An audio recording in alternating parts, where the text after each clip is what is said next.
शनि महाराज ने तप करा तो काशी का शिवलिंग का निर्माण करा, चंद्रदेव ने तप करा तो सोमनाथ के शिवलिंग का निर्माण करा, नर्मदा जी ने तप करा, राजा मानधाता ने तप करा तो ओमकारेश्वर का शिवलिंग का निर्माण हुआ, भगवान कृष्ण ने तप करा तो ओम नागेश्वर शिवलिंग का निर्माण हुआ, पांडवों ने तप करा, नर नारायण ने तप करा तो केदारेश्वर शिवलिंग का निर्माण हुआ, बड़े बड़े शूरवीरों ने तप करा, भीम ने तो भीमाशंकर का निर्माण हुआ, गौतम बाबा ने तप करा तो त्र्यंबकेश्वर का निर्माण हुआ, रावण ने तप करा तो वैद्यनाथ जी का निर्माण हुआ। एक एक शिवलिंग का दर्शन करिए, किसी शिवलिंग में आपको यह नहीं मालूम पड़ेगा कि एक विधवा नारी का बेटा 4 से 5 वर्ष का शिव जी की मिट्टी का निर्माण कर और उस पे हरके से जल चढ़ा रहा है, हर कोई सा फूल चढ़ा रहा है, मंत्र भी नहीं आता, केवल बड़बड़ बड़बड़ कर रहा, मुख में उंगली रख ली और अड़अड़ा चिल्ला रहा, 5 वर्ष का बेटा। और शंकर भगवान महाकाल के रूप में प्रकट हो जाते हैं। यह दुनिया का पहला ज्योतिर्लिंग हो।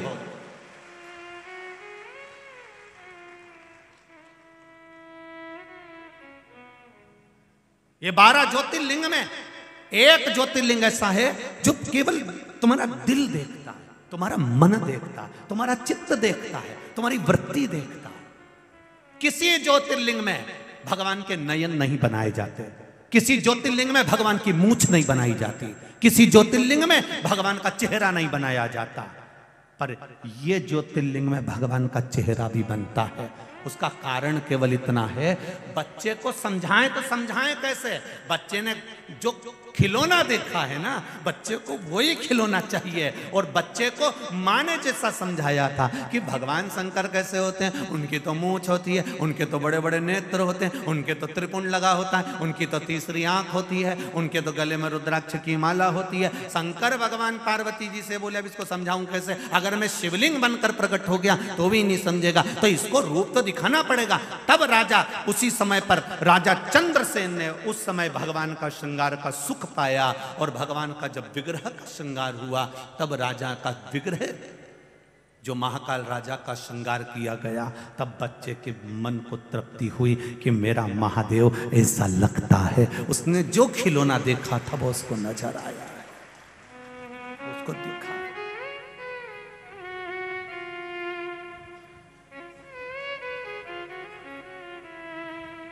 उस बच्चे ने शिव जी से नेत्र मिला लिए थे।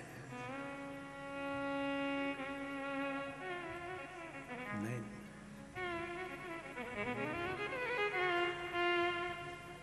बचाई थी बहुत लेकिन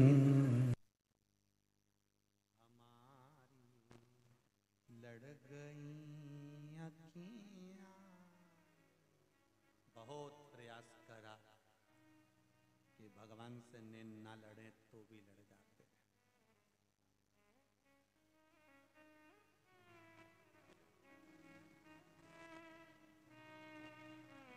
तो भी सखीरी डमरू वाले से हमारी लड़ गई अखियां, सखीरी डमरू वाले से हमारी लड़ गई अखियां।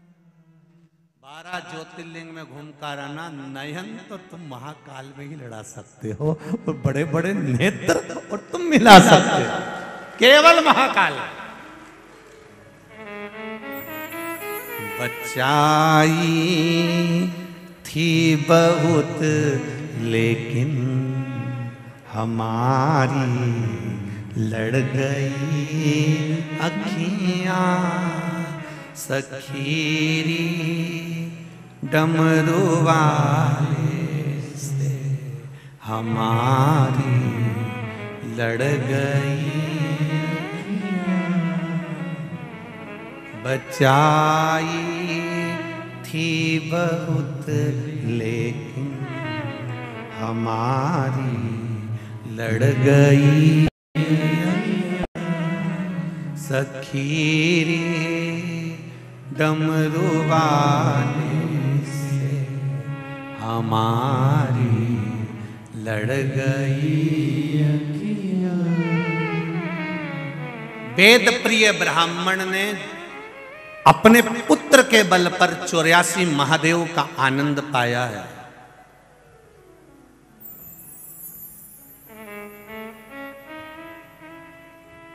चौरासी महादेव का आनंद पाया।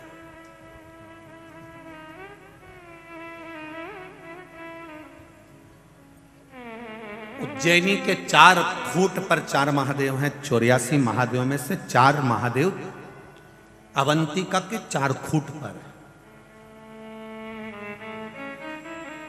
जब मां छिप्रिया दूषण नाम का राक्षस जब भागा, बाहर निकलने लगा अवंतिका से, माता ने उसको खींच कर जल के वेग से इधर भेज दिया। शिव भागे उधर, भगवान शंकर ने उधर संहार करा तो गया इस खूट पर इधर संहार करा। 4 खूट पर 4 महादेव, 84 महादेव में से 4 महादेव 4 खूट पर हैं और 80 जो महादेव हैं वो भीतर अवंतिका में विराजमान है। समय आया, अवंतिका के राजा हो गए राजा चंद्रसेन।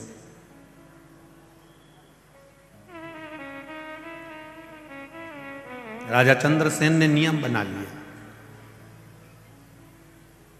ये ब्राह्मणों की देन,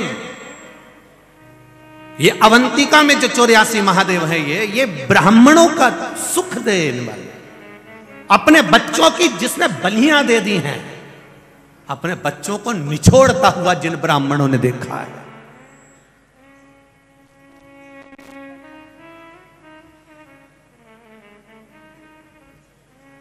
ये 84 महादेव वो ये पूंजी है उज्जैन में रहने वाले, अवंतिका में रहने वाले और पूरी भारत की भूमि पर रहने वाले ब्राह्मणों की पूंजी है 84 महादेव।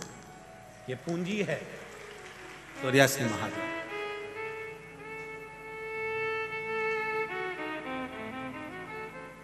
कितना सुंदर कहा है स्कंद पुराण में और लिंग पुराण के अंतर्गत वर्णन करते हैं। अगर मान लो आपको उज्जैन पहुंचे और आपको थोड़ा जल्दी जाना है और आप 84 महादेव नहीं भी कर पाओ तो 4 फूट के 4 महादेव का दर्शन कर लीजिए, 84 महादेव का सुख प्राप्त हो जाए।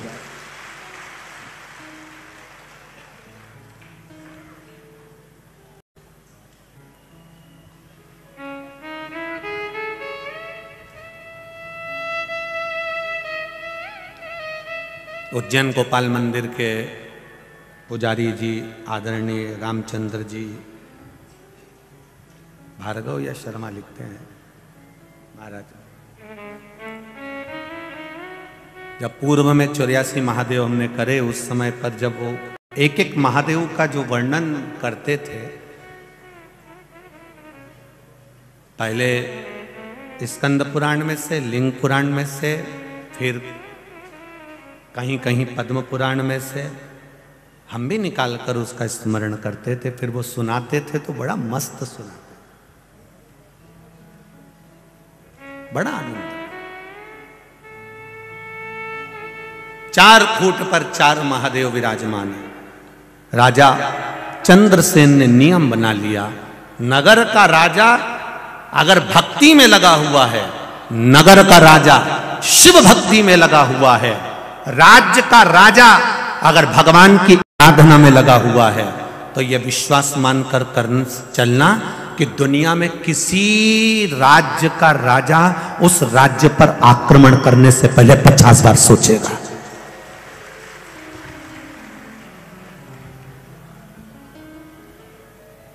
अगर एक राजा शिव भक्ति में लगा हुआ है, अगर एक राजा शंकर की भक्ति में लगा हुआ है, तो वहां आक्रमण करने से पहले, दुख आने से पहले 50 बार विचार।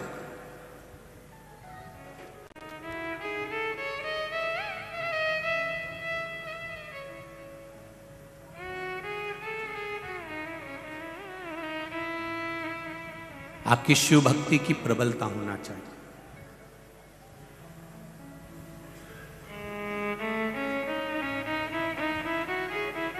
आप शंकर की आराधना में लगे हुए हो तो उसका फल आपको मिलेगा जरूर, ये निश्चितता है। राजा चंद्रसेन ने नियम बना लिया कि मैं 84 महादेव भले ना जा पाऊं, महीने में एक बार 84 महादेव कर लूंगा, पर 4 खूंट पर जो महादेव विराजमान हैं, 4 जगह पर जो शिव बैठे हैं दूर दूर खूंट पर, मैं उनका दर्शन करूंगा। रथ में बैठकर चंद्रसेन 4 खूंट का महादेव दर्शन करने नहीं जाता था। अब देखिए जरा कितनी सुंदर चरित्र है। मेरे महाकाल राजा के कथा जो चल रही है उसको आप ध्यान से सुनना कि चंद्रसेन राजा की धर्म पत्नी पूजन का पात्र तैयार कर कर रखती थी, तो राजा चंद्रसेन कहते थे कि इस थाली को इतनी दूर तक मैं लेकर जाऊंगा, उससे अच्छा है तू जल का पात्र मुझे दे दे। कमंडल में जल भरते थे राजा चंद्रसेन, सुंदर स्वर्ण पात्र, और 4 खूंट पर राजा चंद्रसेन चले जाते थे। जब चंद्रसेन राजा शिव मंदिर में आते हैं, शंकर जी का जल चढ़ाने आते हैं, तो वहां के जो विद्वत ब्राह्मण होते हैं वो राजा चंद्रसेन के लिए व्यवस्था करते हैं, आसन लगाते हैं, थाली तैयार रखते हैं, बेलपत्री तोड़कर ब्राह्मण देवता लेकर आते हैं, पुष्प तोड़कर ब्राह्मण देवता लेकर आते हैं, मंजरी तुलसी की ब्राह्मण देवता लेकर आते हैं। बहुत ध्यान से सुनना रे मेरे भाई और मेरी बहनों, जितने आस्था चैनल पर कथा सुन रहे हो और जितने लोग इस पावन धरा पर इंदौर की कथा सुन रहे हो, 12 ज्योतिर्लिंग के शिव महापुराण की कथा चल रही है। जिंदगी में जो राजा चंद्रसेन ने पाया आप भी पा सकते हो, पर एक गलती से जरा दूर रहिएगा। वो गलती को जरा हमें समझना है कि हमारी जिंदगी की वो कौन सी गलती है कि महादेव हमसे प्रसन्न नहीं होता। जितने रोडों पर बैठे हैं वो भी सावधानी से सुने इस कथा को, दिल से सुनिए। चंद्रसेन राजा ने देखा कि मैं जाता हूं, पूजा की थाली लगी मिलती है, बेलपत्र टूटी मिलती है, पुष्प मिल जाता है, जल थाली सब तैयार मिलती है, आसन ब्राह्मण लगाता है, थाली ब्राह्मण लगाता है, मैं बैठकर पूजन करता हूं, ब्राह्मण को दक्षिणा अधिक भी देता हूं, सब कुछ करता हूं, पर इसमें एक गलती हो जाती है। मेरे वीआईपी पन के कारण जो बहुत घंटों से खड़े हुए हैं उनको धक्का देकर निकाल दिया जाता है।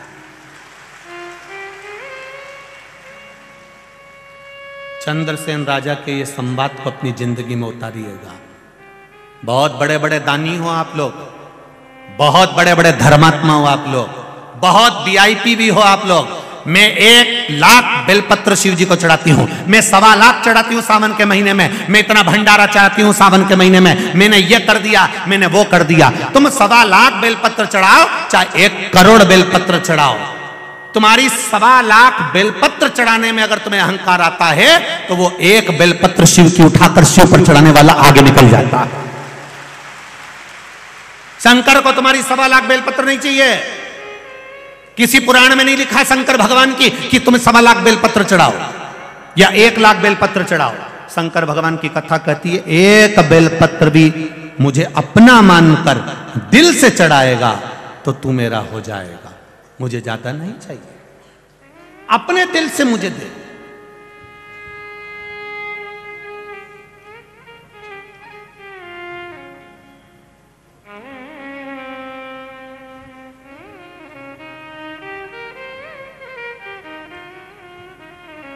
अपने दिल से उस परमात्मा का भजन करिए, वो देगा।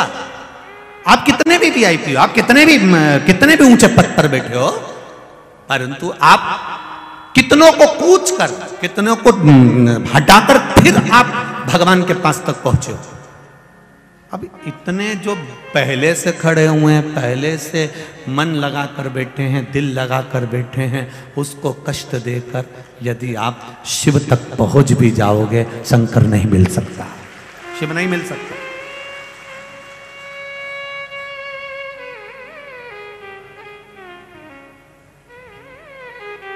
शिव नहीं मिलेगा। उसको पाने का तरीका बड़ा अड़भंगा है साहब। लोग कहते हैं सियोर वाला महाराज हर कुछ बाँचता है, भले बाँचूं, पर दिल से कहता हूं कि शिव ऐसे नहीं मिल सकता। शंकर को पाने का भी तरीका होता है। सीधा है वो, बहुत भोला है मेरा भोलेनाथ, उसके पास में दिखावा नहीं होता। राजा चंद्रसेन ने विचार कर लिया, ब्राह्मण के चरणों को नमन करा। ब्राह्मण देवताओं ने कहा, राजन तुम हमसे रूठ गए? नहीं ब्राह्मण देवता, रूठा नहीं हूं, आप हमारे प्रिय हो, आप हमारे लिए श्रेष्ठ हो, बस इतना सा निवेदन है। भेंट भी दूंगा, सब कुछ करूंगा, पर मंदिर के अंदर प्रवेश नहीं करूंगा। ब्राह्मणों की आंखों से आंसू बहने लगे। हमारा नगर का राजा और मंदिर के बाहर से चले जाए? मंदिर के बाहर से?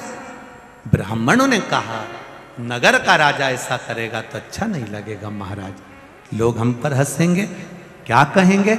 नहीं नहीं, आप ऐसा न करिए।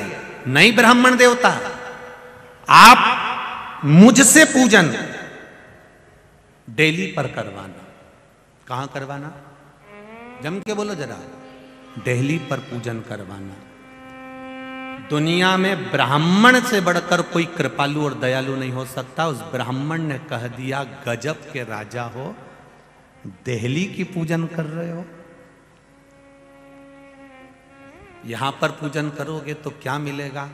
ब्राह्मणों जब राजा से कहते हैं, राजन आप मन में क्षुब्धता मत लाना कि देहली पर पूजन करने से कुछ नहीं मिलता, हम ब्राह्मण सन्यासी तपस्वी हमारी शिव आराधना का फल देते हैं।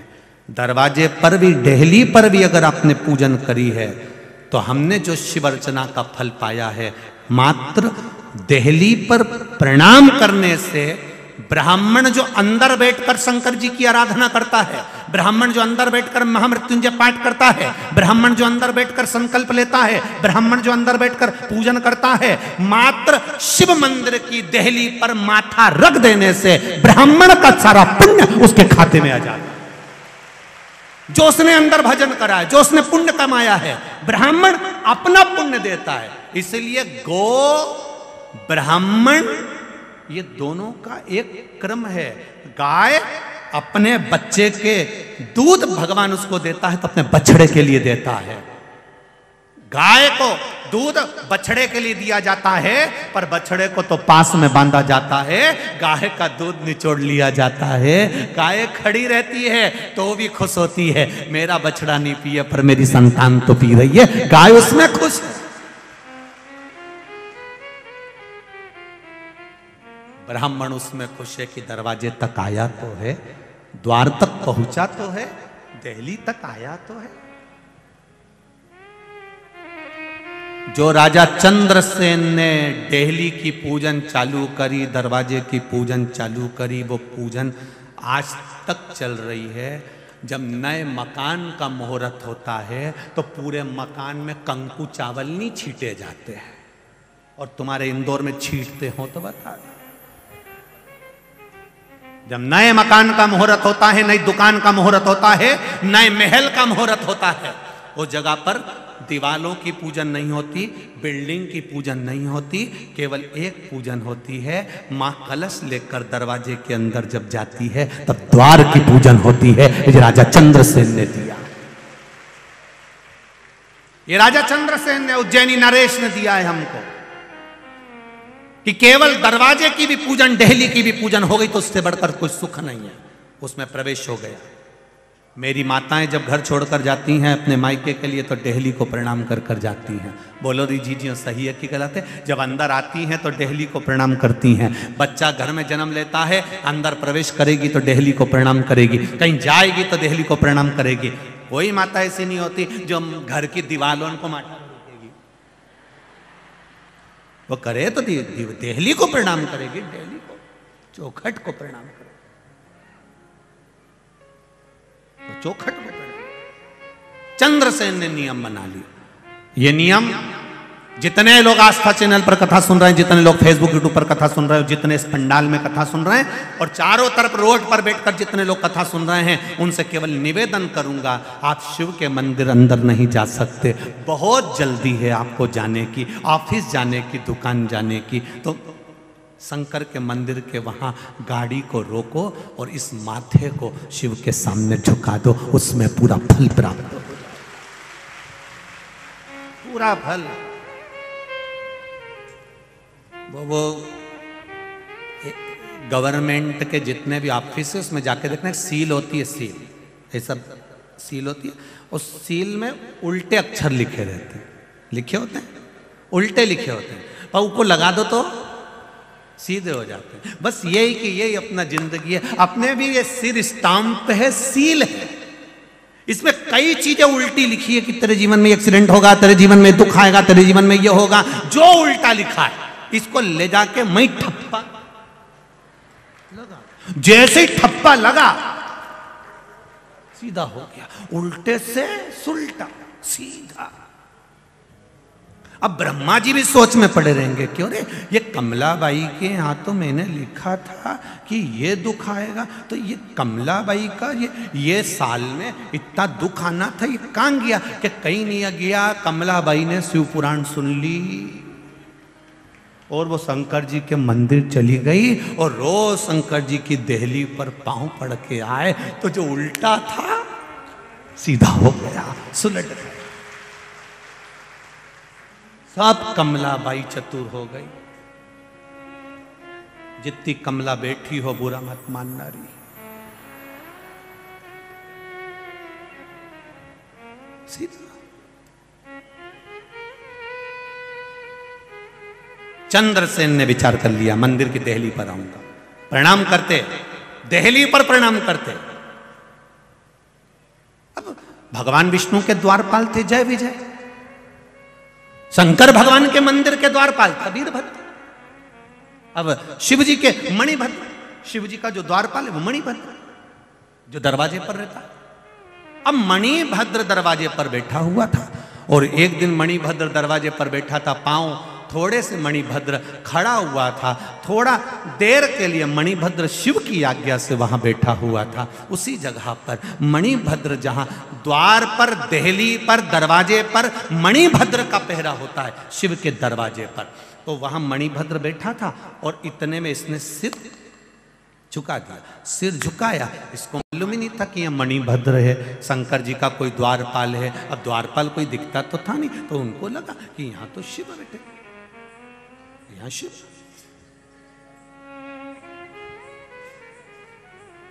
मणिभद्र बैठा।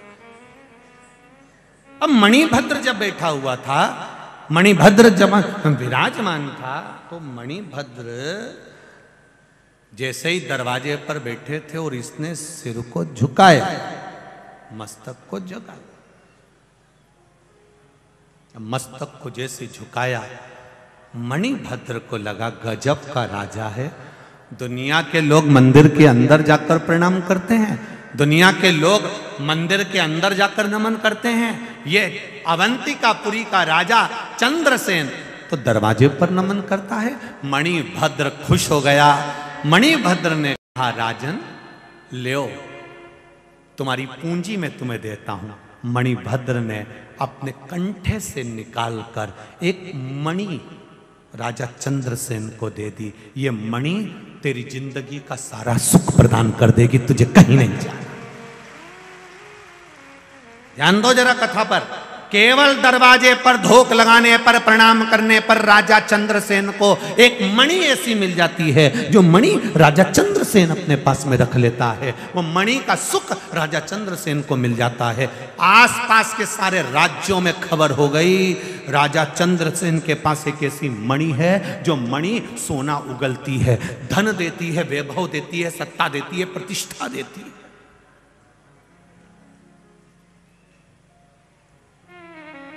वो मणि सोना दे रही है, वो रतन माणिक मोतियां दे रही है। अब तो राजा चंद्रसेन के ऊपर आसपास के जितने नगर के लोग थे, राज्य के लोग थे, वो आपस में राजा हों सब तिल मिला उठे। और आपको कथा में कहा था, पत और पतंग जैसे ऊपर जाती है, काटने वालों की संख्या बढ़ जाती है। वैसा कि वैसे ही राजा चंद्रसेन के साथ हो गया। सारे नगर के राजा इकट्ठे हो गए। पहले एक राजा ने खबर करी कि वो मणि हमको दो। चंद्रसेन ने मना कर दिया, तुम पूरी सत्ता ले जाओ पर मणि नहीं दूंगा। दूसरे ने खबर करी, हम उसको आक्रमण से ले लेंगे। चंद्रसेन ने कहा, भले तुम मणि नहीं दूंगा, तुम आक्रमण कर दो। सारा साम दाम दंड भेद सब लगा लिया चंद्रसेन राजा से मणि लाने के लिए। नहीं मिली, तब पूरे चारों तरफ के राजाओं ने अपनी सेना तैयार कर दी और आक्रमण की तैयारी होने लगी केवल एक मणि के लिए। केवल एक मणि जो मणिभद्र ने दी थी, जो शिवजी के द्वार से प्राप्त हुई थी, उस मणि के लिए आक्रमण करने की तैयारी हो गई। राजा को मालूम पड़ा आज चारों तरफ से सेनाएं तैयार होकर अवंतिकापुरी पर आक्रमण करने आ रही है। धर्म पत्नी के पास में पहुंचा। धर्म पत्नी ने 4 फुट के चारों ब्राह्मणों को बुला लिया। 4 फुट के चारों ब्राह्मणों को बुलाकर धर्म पत्नी ने पूछा, ब्राह्मण देवता, आपके आशीर्वाद से मेरे पति को ये मणि मिली है। दरवाजे पर मात्र प्रणाम करने से ये मणि मिली है, और ये मणि मेरे पति के लिए बड़ा कष्ट पैदा कर रही है। चारों तरफ से आक्रमण हो रहा है, कुछ करिए ब्राह्मण। तब ब्राह्मणों ने कहा, क्यों चिंता करती हो महारानी जी, जिस दरवाजे से मणि मिली है वही दरवाजे पर रहने वाला और मंदिर के अंदर रहने वाला ही तो राजा को बचा लेगा। तुमको लड़ने की जरूरत ही क्या है? जिसने दिया है वो संभालेगा।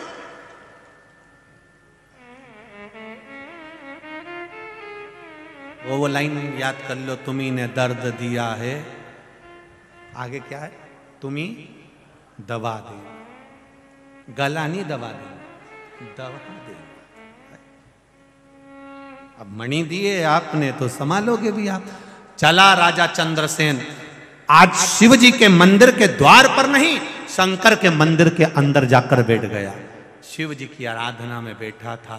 तभी राजा चंद्रसेन शिव जी की आराधना कर रहा था। इतनी देर में एक स्त्री जो वैधव्य थी, अपने छोटे से बच्चा, छोटा सा बालक जो एक मात्र 4.5 से 5 वर्ष का बालक था, उस छोटे से बच्चे को श्रीकर, जिसका नाम था, श्रीकर नाम के उस बालक को लेकर जा रही थी। बालक ने शिव जी को देखा, थोड़ी देर रुक गया, माँ ने भी प्रणाम करा, बच्चे ने भी प्रणाम करा, बैठ गया। बैठा श्रीकर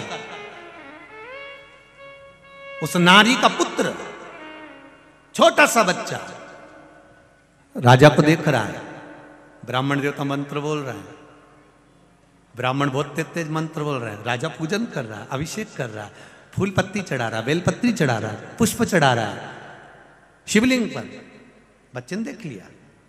तुम्हारे यहाँ के बच्चे भी ऐसे ही होते हैं। दादी क्या करती है वो देखता है। अगरबत्ती लगाई है दादी ने, दादी जब उठ के चली जाती है, अगरबत्ती बुझ जाती है, समाप्त हो जाती है, तो डंडी रहती है ना अगरबत्ती की, उसी को उठा के घुमाता है। बोलो री जी सही है कि गलत है? बच्चा देखता है।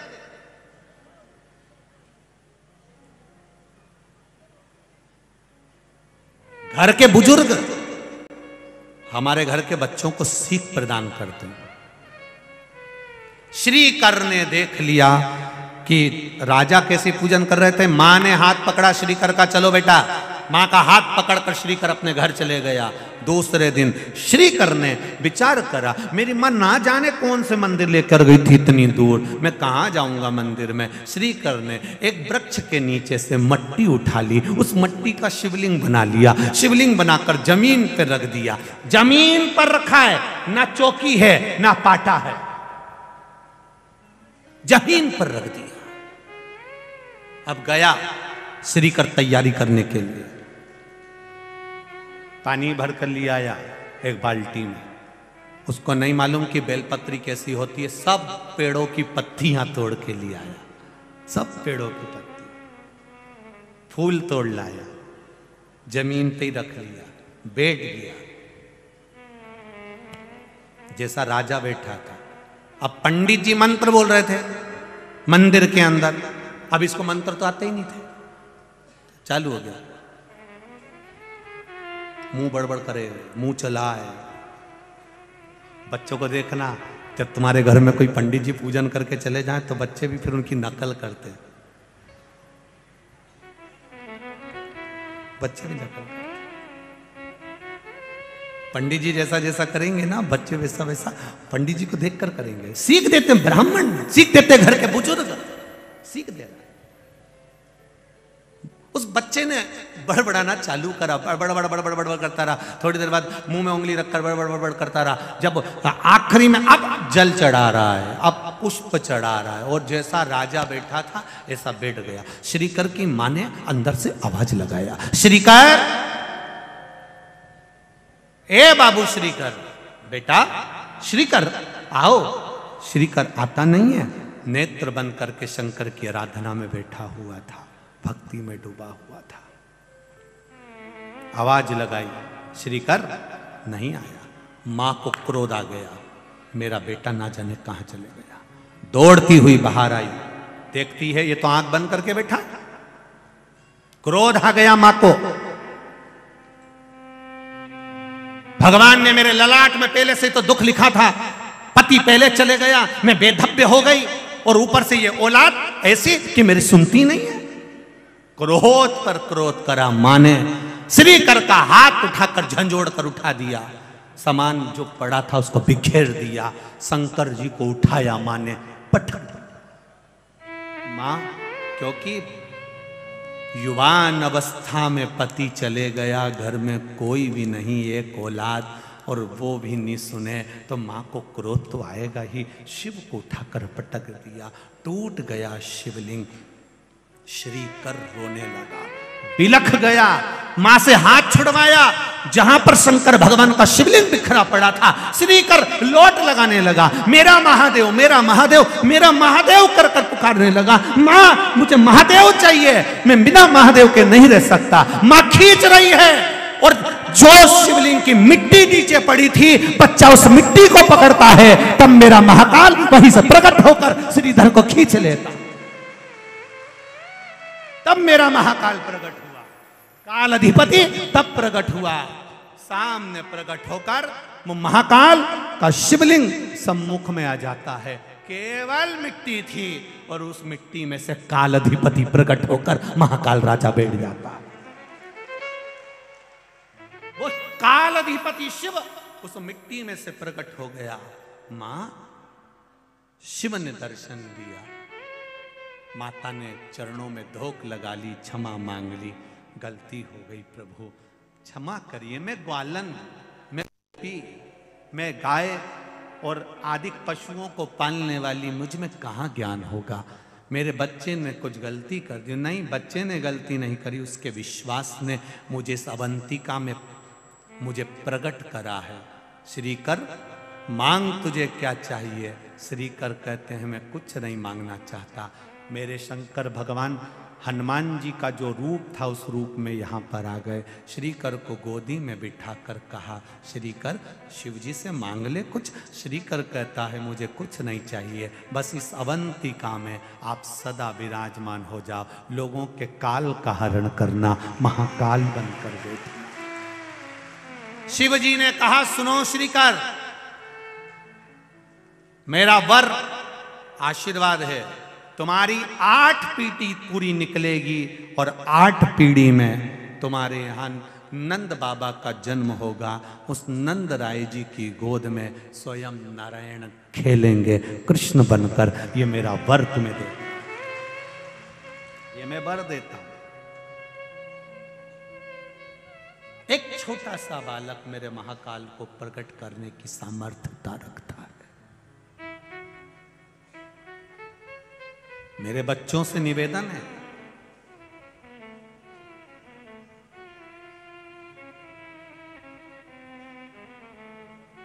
आप अपनी जिंदगी का सारा पड़ाव पार करिए, आप बहुत उन्नति की सीढ़ी पर चढ़िए, आप काम धंधा व्यापार खूब बढ़ाओ, भगवान तुम्हारी कैपेसिटी से ज्यादा तुमको दे। तुम्हारी चादर जितनी है उससे दुगना मेरा भोलेनाथ तुमको दे। तुम नौकरी करती हो बेटियां, तुम जीन्स पहनती हो, टी शर्ट पहनती हो, तुम लड़के जीन्स और टी शर्ट पहनकर नौकरी पर जाते हो, चाहे पैंट शर्ट पहनकर जाते हो, तुम कितनी भी उन्नति की सीढ़ी पर पहुंच जाओ, चाहे तुम कलेक्टर, एसपी, डीएसपी जो बनना हो बन जाओ, चाहे तुम्हें जिस पद पर पहुंचना हो, आदि कमिश्नर के भी पद पर पहुंच जाओ और ऊंची पद पर पहुंच जाओ, पर एक बात याद रखना,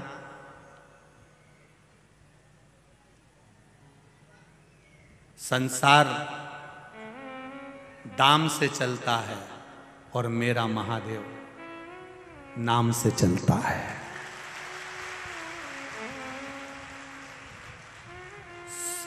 कुर्सी गई, पद गया, प्रतिष्ठा गई। तुम कितने बड़े भी अच्छे से अच्छे खूब ऊपर पोस्ट पर बैठ जाओ, जब कुर्सी चली जाएगी डोकरे हो जाओगे, तुम्हारी औलाद ही तुम्हारी नहीं सुनेगी तो दूसरा क्या खाक सुनेगा।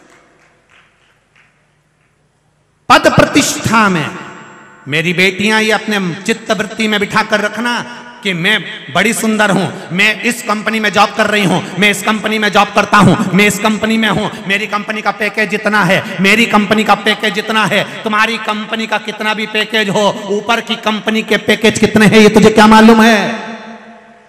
वो पैकेज कितना है, उस पैकेज को बढ़ाने का प्रयास करिएगा। राम नाम, कृष्ण नाम, शिव नाम कितना लिया, शंकर के मंदिर में कितनी बार गई, भले जींस पहनो, भले टी शर्ट पहनो, पर शिव मंदिर तक कितनी बार गई। दुनिया के लोग हंसे, हंसने दो, अगर आज मंदिर जाने से दुनिया के लोग हंसेंगे तो ये निश्चित है एक दिन वो भी तेरे लिए ताली बजाएंगे कि बाबा बहुत ऊपर उन्नति की ओर बढ़ गई है। शर्म नहीं करना हमको मंदिर जाने में। बेटियों से निवेदन, नवयुवक बेटों से निवेदन, चाहे दुनिया के लोग कितना भी कहें, हमें मंदिर जाने में शर्म नहीं करना चाहिए। हम कितने भी फैशन में रहते हो, चाहे हम कितने भी सुंदर हों, पर हमें शिव मंदिर में जाने से कोई रोके तो उसको कह दो, सुन ले रे, आज तो तूने कह दिया, आगे से मत कहना। आग लगे बस्ती में, अपन रहो मस्ती। कमाओ, तुम्हारे 4-4 जॉब लग जाए, तुम्हारी तनख्वाह बढ़ जाए, तुम्हारी फैक्ट्रियां हो जाए, तुम्हारे गाड़ी बंगले बन जाए, सब कुछ हो तुम्हारे पास में, तो भी शंकर के मंदिर में जाने में शर्म नहीं करना। शिव मंदिर की चौखट तक जाना, उसके दरवाजे तक जाना।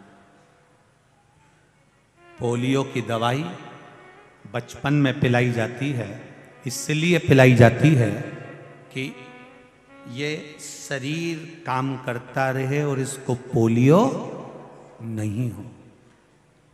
यह शिव महापुराण भी पोलियो की वो दवा है, एक बार जिसने शिव पुराण सुन ली, बुढ़ापे तक पीछे पलट कर देखने की जरूरत नहीं बनेगी। मेरा महाकाल हाथ पकड़कर चले, बुढ़ापे तक पीछे पलट कर देखने की जरूरत नहीं है, किसी के आगे हाथ जोड़ने की जरूरत नहीं पड़ेगी आपको। अगर आप महादेव के होकर चलोगे तो, काल अधिपति के होकर चलोगे तो, क्यों जोड़ना किसी के हाथ, परमात्मा के जोड़िए, शिव की भक्ति में रम जाओ।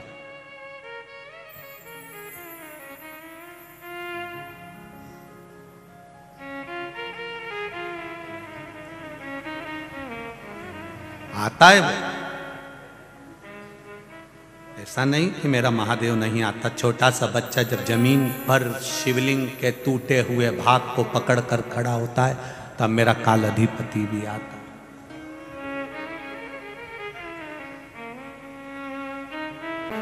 दिल से भगवान शिव से कहें, श्री शिवाय नमस्तु। एक बात हमने पहले भी कही, आज फिर कह रहे हैं, जब भी श्री शिवाय नमस्तुभ्यम का जाप हम लोग कथा के मध्य में करते हैं, ये जाप होने के बाद में आप दिल की बात बाबा से जरूर कहा करो, बाबा भक्ति देना तेरे चरणों की, तेरे चरणारविंद की। श्री शिवाय नमस्तुभ्यम, श्री शिवाय नमस्तुभ्यम, श्री शिवाय नमस्तुभ्यम, श्री शिवाय नमस्तुभ्यम, श्री शिवाय नमस्तुभ्यम। भोला सब दुख काटो मारा, ओ भोला सब दुख काटो मारा।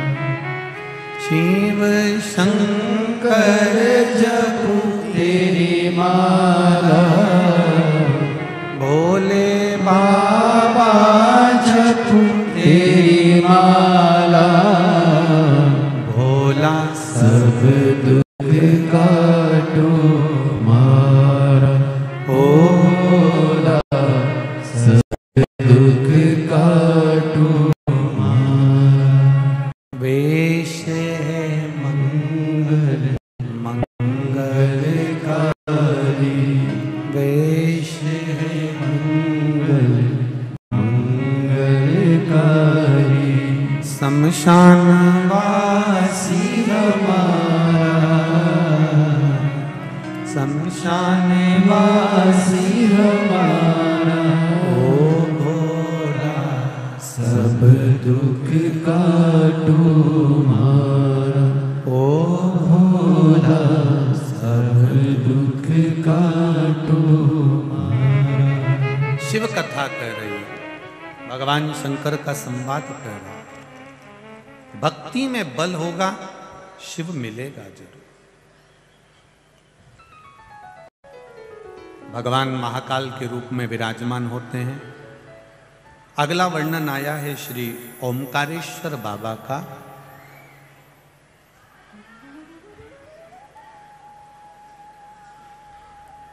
देवऋषि नारद के लिए और देवऋषि नारद के छोटे से ज्ञान के चक्कर में भगवान शंकर को एक अवतार लेना पड़ा। भगवान शिव को एक ज्योतिर्लिंग में आकर विराजमान हुआ।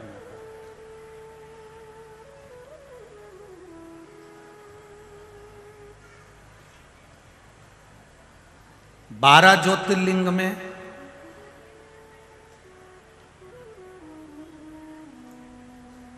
परमेश्वर जो लिंग है, देखिए ये जो ओमकारेश्वर है, ओमकारेश्वर का जो शिवलिंग है, इस शिवलिंग का नाम है परमेश्वर लिंग। जम के बोलो जरा, परमेश्वर लिंग। ये ओमकारेश्वर हमारे यहाँ शिव महापुराण में, स्कंद पुराण में, लिंग पुराण में ओमकारेश्वर का जो नाम है, ये बाद में ओमकारेश्वर आया, पहले आया है परमेश्वर लिंग। ओमकारेश्वर लिंग का जो वर्णन आया है वो बाद में बना, पहले परमेश्वर लिंग का वर्णन आया।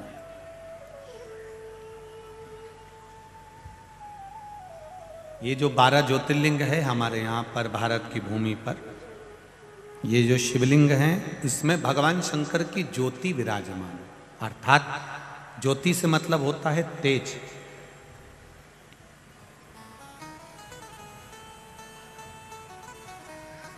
संसार में चाहे कोई शंकर जी की पूजन करे ना करे, पर जितने भी मनुष्य के शरीर है, मानव की जितनी देह है, मानव का जितना शरीर है, और चाहे जलचर हो, थलचर हो, वायुचर हो, जीव जितने भी हैं, उसमें जो जठर अग्नि होती है, भोजन पचाने की जो सामर्थ्यवान अग्नि होती है, जो शरीर के अंदर होती है, वो शरीर की अग्नि ही शिव की ज्योति के तुल्य होती है।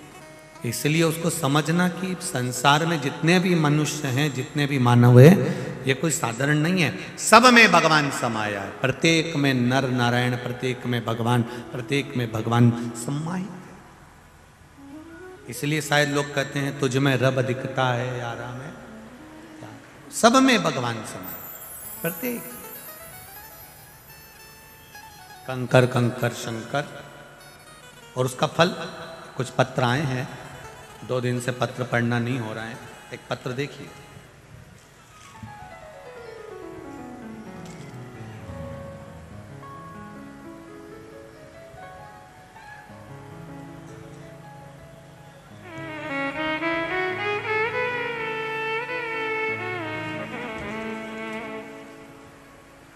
दीपक जी नामदेव,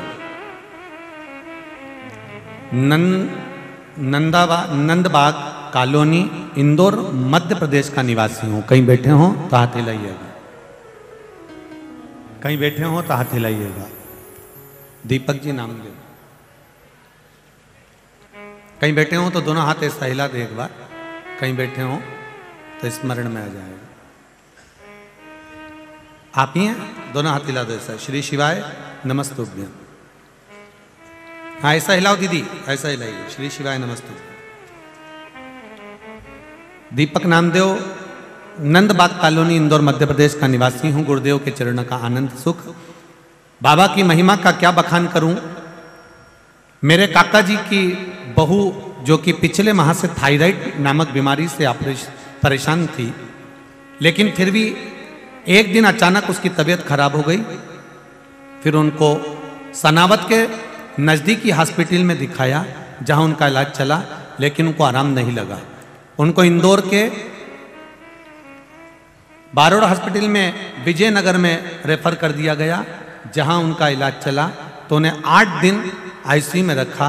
फिर तबीयत ज़्यादा बिगड़ने के कारण उन्हें वेंटिलेटर पर शिफ्ट किया। वहाँ उनको 2 इंजेक्शन भी लगे, जिसका शुल्क ये है, लेकिन उनको आराम नहीं हुआ। फिर हमने आंवले के पानी से शिवजी के अभिषेक वाला उपाय जो 5 दिन तक करना था वो किया। वेंटिलेटर पर रहने के बाद भी एक दिन अचानक दिन में 3:25 पर उनकी धड़कनें बंद हो गई। डॉक्टरों ने जवाब दे दिया। 3:25 पर डॉक्टरों ने हमारे हाथ में रिपोर्ट दे दी और कह दिया इनमें शरीर में श्वास नहीं है, धड़कन नहीं है, ये मर चुके हैं। बंद होने की रिपोर्ट हमने पत्र में लगाई है। जो डॉक्टरों ने हमको श्वास बंद होने की रिपोर्ट दी थी कि ये मर चुकी हैं, इनके अंतर्गत अब श्वास नहीं है। पहली रिपोर्ट के अंतर्गत हमने ये सारी रिपोर्टें जो श्वास रुक गई थी और उनके प्राण नहीं थे वो रिपोर्ट लगाई। पत्र के साथ हमने रिपोर्ट लगाई है। डॉक्टर ने कहा आप इनको ले जा सकते हैं। घर वालों के मन में बहुत दुख हुआ कि अपन ने इतना पूजन करा, अर्चना करा, सब कुछ किया, पर बाबा सुने क्यों नहीं।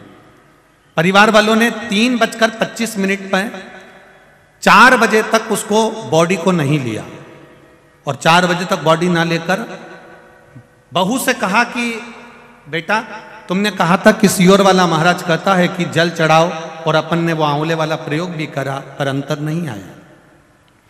3:25 पर प्राण जा चुके थे, 4 बज चुकी थी।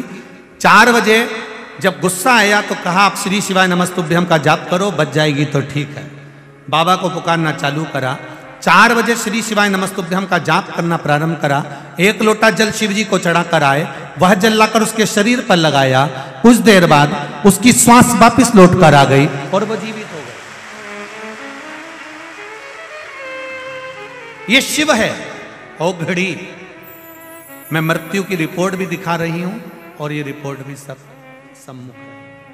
तेरी कृपा बिना न हिले एक भी लेते हैं श्वास, तेरी कृपा से तनु तनु। विराजी दीदी बैठिए। श्री शिवाय नमस्ते। इस पत्र में एक लाइन आपने लिखी है कि हम विश्वास नहीं करते थे भगवान पर बाबा पर विश्वास पूर्ण हुआ। ये शिव तत्व है। शंकर ओ घड़ी,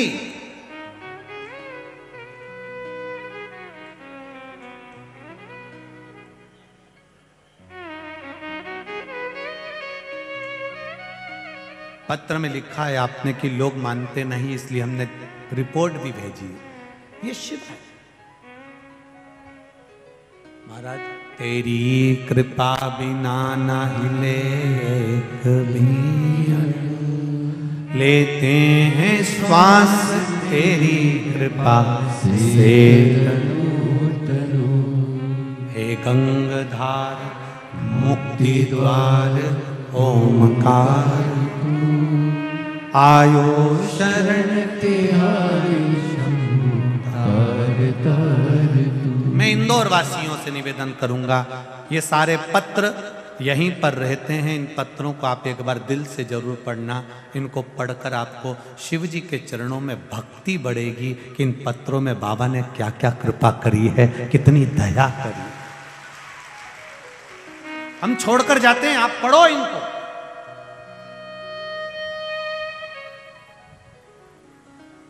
जनमानस, ये एक व्यक्ति का फोटो आया है लगा हुआ, देखिए। शरीर पूरा जल चुका है। पूरे शरीर जलने के बाद डॉक्टरों ने जवाब दे दिया था कि यह जीवित रहना मुश्किल है, तो भी आपने भेजे, आए हैं साथ में। इसको डॉक्टरों ने जवाब दे दिया था, ये शरीर पूर्ण तरह से जल चुका था और डॉक्टरों ने इसको जवाब दे दिया था। इसमें लिखा है, उम्मीद नहीं थी गुरुदेव, डॉक्टरों ने जवाब दे दिया था। शरीर पूरी तरह से गैस में, सिलेंडर में जल चुका था। उसके फोटो लगाए गए हैं। शरीर में श्वास नहीं, दम नहीं, पूरा शरीर बेकार हो चुका था, जिस शरीर के अंतर्गत कुछ नहीं बचा था। डॉक्टरों ने जवाब दे दिया। खरगोन ले जाकर जब हम पहुंचे, डॉक्टरों से मेरे पापा की कोई जिम्मेदारी नहीं ली और सारे डॉक्टरों ने जवाब दे दिया, खरगोन के भी। तब सारे डॉक्टर मना कर दिए। तब हम वापिस इंदौर को लेकर आए और इंदौर चौथराम में उनको इलाज शुरू करने के लिए कहा। उन्होंने भी कह दिया था ये ठीक नहीं हो पाएंगे। मेरा 16 सोमवार का उद्यापन था गुरुदेव। मैंने बाबा से विनती करी, मैं तेरी कथा सुनती हूँ, मुझे ठीक कर देना मेरे पापा को। आज मेरे पापा खुद यहाँ पर प्रणाम करने के लिए आए। आप इसमें लिखा है आपका पांव और हाथ काम नहीं कर रहा था, अब कर रहा है। हाथ पैर दोनों काम, हाथ पैर दोनों काम कर रहे हैं, ठीक है। शिव कृपा, बहुत खुश हैं आप। बाबा ने आपको बचाया, उसके लिए बाबा की कृपा। बैठिए बाबू, बैठिए। श्री शिवाय नमस्ते। बैठिए दीदी। हर हर महादेव। अब तो रोइए नहीं, अब तो खुश होइए, पापा तुम्हारे चल के आए। बस शिव कृपा बनी रहे। हर हर। तेरी कृपा बिना न हिले एक भी अणु, लेते हैं श्वास तेरी कृपा से तनु तनु। फिर निवेदन करूंगा, ना तो हमारे पास कोई जड़ी है, ना कोई बूटी है, ना बेल है, ना भभूति है, ना हम मंत्र जानते हैं, ना तंत्र जानते हैं, ना साधना। केवल एक बात जानते हैं, सारी समस्या का हल केवल एक लोटा जल। बैठिए बैठिए। एक लोटा जल भगवान शिव को समर्पित करिए। दिल से चढ़ाओ, दिल से जाओ। उसके सामने दिखावा मत करो, ना तो दिखावा करो और ना किसी को दिखाओ। जैसे हो वैसे रहो, अपनी मस्ती के साथ। बचाएगा वो, लेकर आएगा।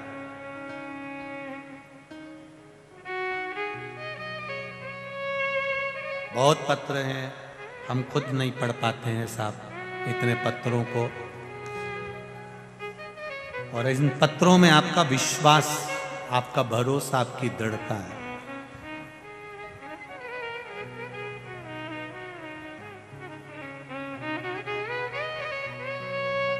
इन पत्रों में आपका विश्वास जुड़ा। एक भी पत्र सीहोर नहीं जाते, सब यहीं रहते हैं।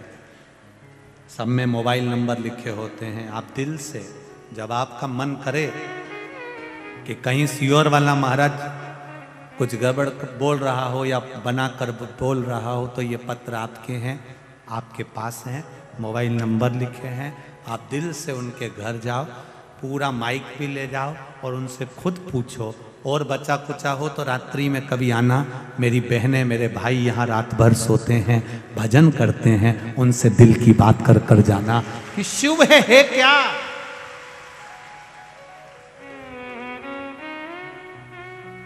तीन दिसंबर से 9 दिसंबर तक प्रसाद शिव महापुराण की कथा बड़ौदा में होगी, गुजरात में होगी।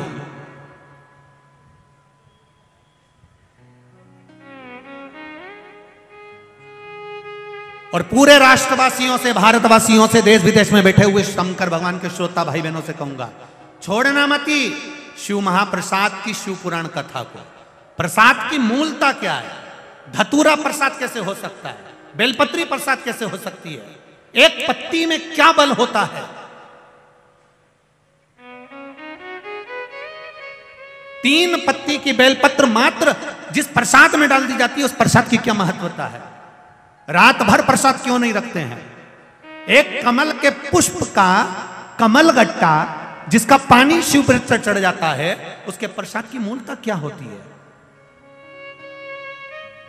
उस प्रसाद शिव महापुराण की कथा को सुनना शायद जिंदगी में कभी फिर सुनने को मिले ना मिले, उस कथा का रस तत्व अपनी जिंदगी में जरूर उतारे। प्रसाद का मूल सत्यनारायण भगवान का प्रसाद हो, चाहे किसी भी देवी देवता का प्रसाद हो, 33 कोटि देवी देवताओं के प्रसाद की महत्वता क्या है, क्या कहती है हमारा चरित्र, उसको सुनिए, अपने जीवन में उतारिए। क्यों 16 सोमवार में मलीदा बनता, चूरमा बनता? क्यों 16 सोमवार में ये चूरमा और बेलपत्री और मिश्री के 16 सोमवार होते हैं, 3 बार करे जाते हैं, उसकी प्रसाद की मूलता को जाने। ये मौका मिला है अपने को सुनने का। कई लोग कहते हैं इतनी कथाएं होती हैं, सब कथा सुनो, प्रत्येक कथा से कुछ मिलेगा, प्रत्येक कथा से।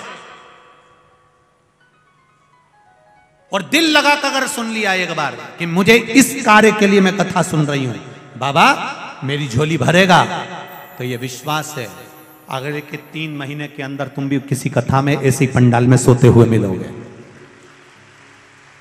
ये पंडाल में जो सोते हैं ये हल्के पुल्के नहीं है, सब बाबा के भक्त हैं और सबके पास में भगवान ने खूब दे रखा है।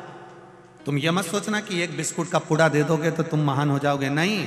ये तो बाबा के दरवाजे पर भिक्षा मांगकर इसलिए खाते हैं कि 7 दिन कैलाश धाम में कल्पवास करने आते हैं, इसलिए भिक्षा के रूप में ले लेते। इनको तुम ये मत सोचना कि हल्के पुल्के होंगे और तुम कह दो कि हम इंदौर वाले, हम आगे बैठेंगे, तुम बाहर से आओ पीछे बैठो। नहीं नहीं नहीं,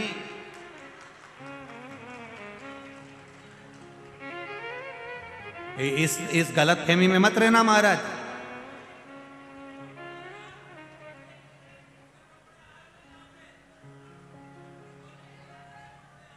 कौन बोला कीड़े मकोड़े आए? लोग बोल रहे हैं कि कीड़े मकोड़े आए हुए हैं। मेरे इंदौर के लोग ऐसा नहीं बोल सकते, मुझे विश्वास है। ये लोगों की गलत सोच है और विचार है। ये मेरा दिल कहता है, मेरा विश्वास है, मेरा इंदौर मेरी जान है, ऐसा नहीं है, है? यहां जितनी कथा करी रमेश मेंदोला जी ने कराई, आदरणीय कैलाश जी विजयवर्गीय जी भी उसमें शामिल हुए, बहुत भाव से कथा कराई, वो भी एक आनंद रहा। आदरणीय जीतू पटवारी जी ने कराई, वो भी एक आनंद लेकर गई, और आदरणीय संजय जी शुक्ला करा रहे हैं, ये भी एक आनंद की लहर के साथ। ये बेलपत्री की 3 पत्ती के बराबर हो गई है। ये मेंदोला जी करा लिए हैं, पटवारी जी और शुक्ला जी करा लिए, तो ये तो शिव कृपा है। परंतु मेरा फिर विश्वास कहता हूं, भाव से कहता हूं, सब बाबा के भक्त हैं, सबके घर में जमीन जायदाद पैसा धेला खूब है, केवल ये कल्पवास के लिए 7 दिन आते हैं। और मेरा गुजरात वालों से भी निवेदन है, मौका मत छोड़ना। बड़ौदा की पावन धरा पर 3 तारीख से 9 तारीख तक दोपहर में 2 से 5 बजे तक कथा के रस तत्व को ग्रहण करना सुख दे। बोलो बोलो, बैठो, बाद में सुनता हूं, सबके सुनोगे। शंभो शरण मांगो घड़ी रे घड़ी दुख काटो, बोलना है।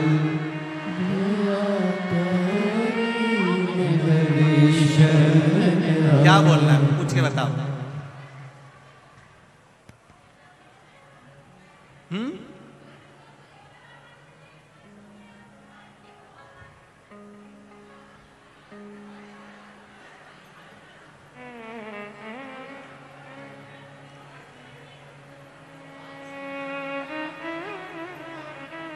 देव जरा माइक देव देव, अब सुनी ले, दे दे दे।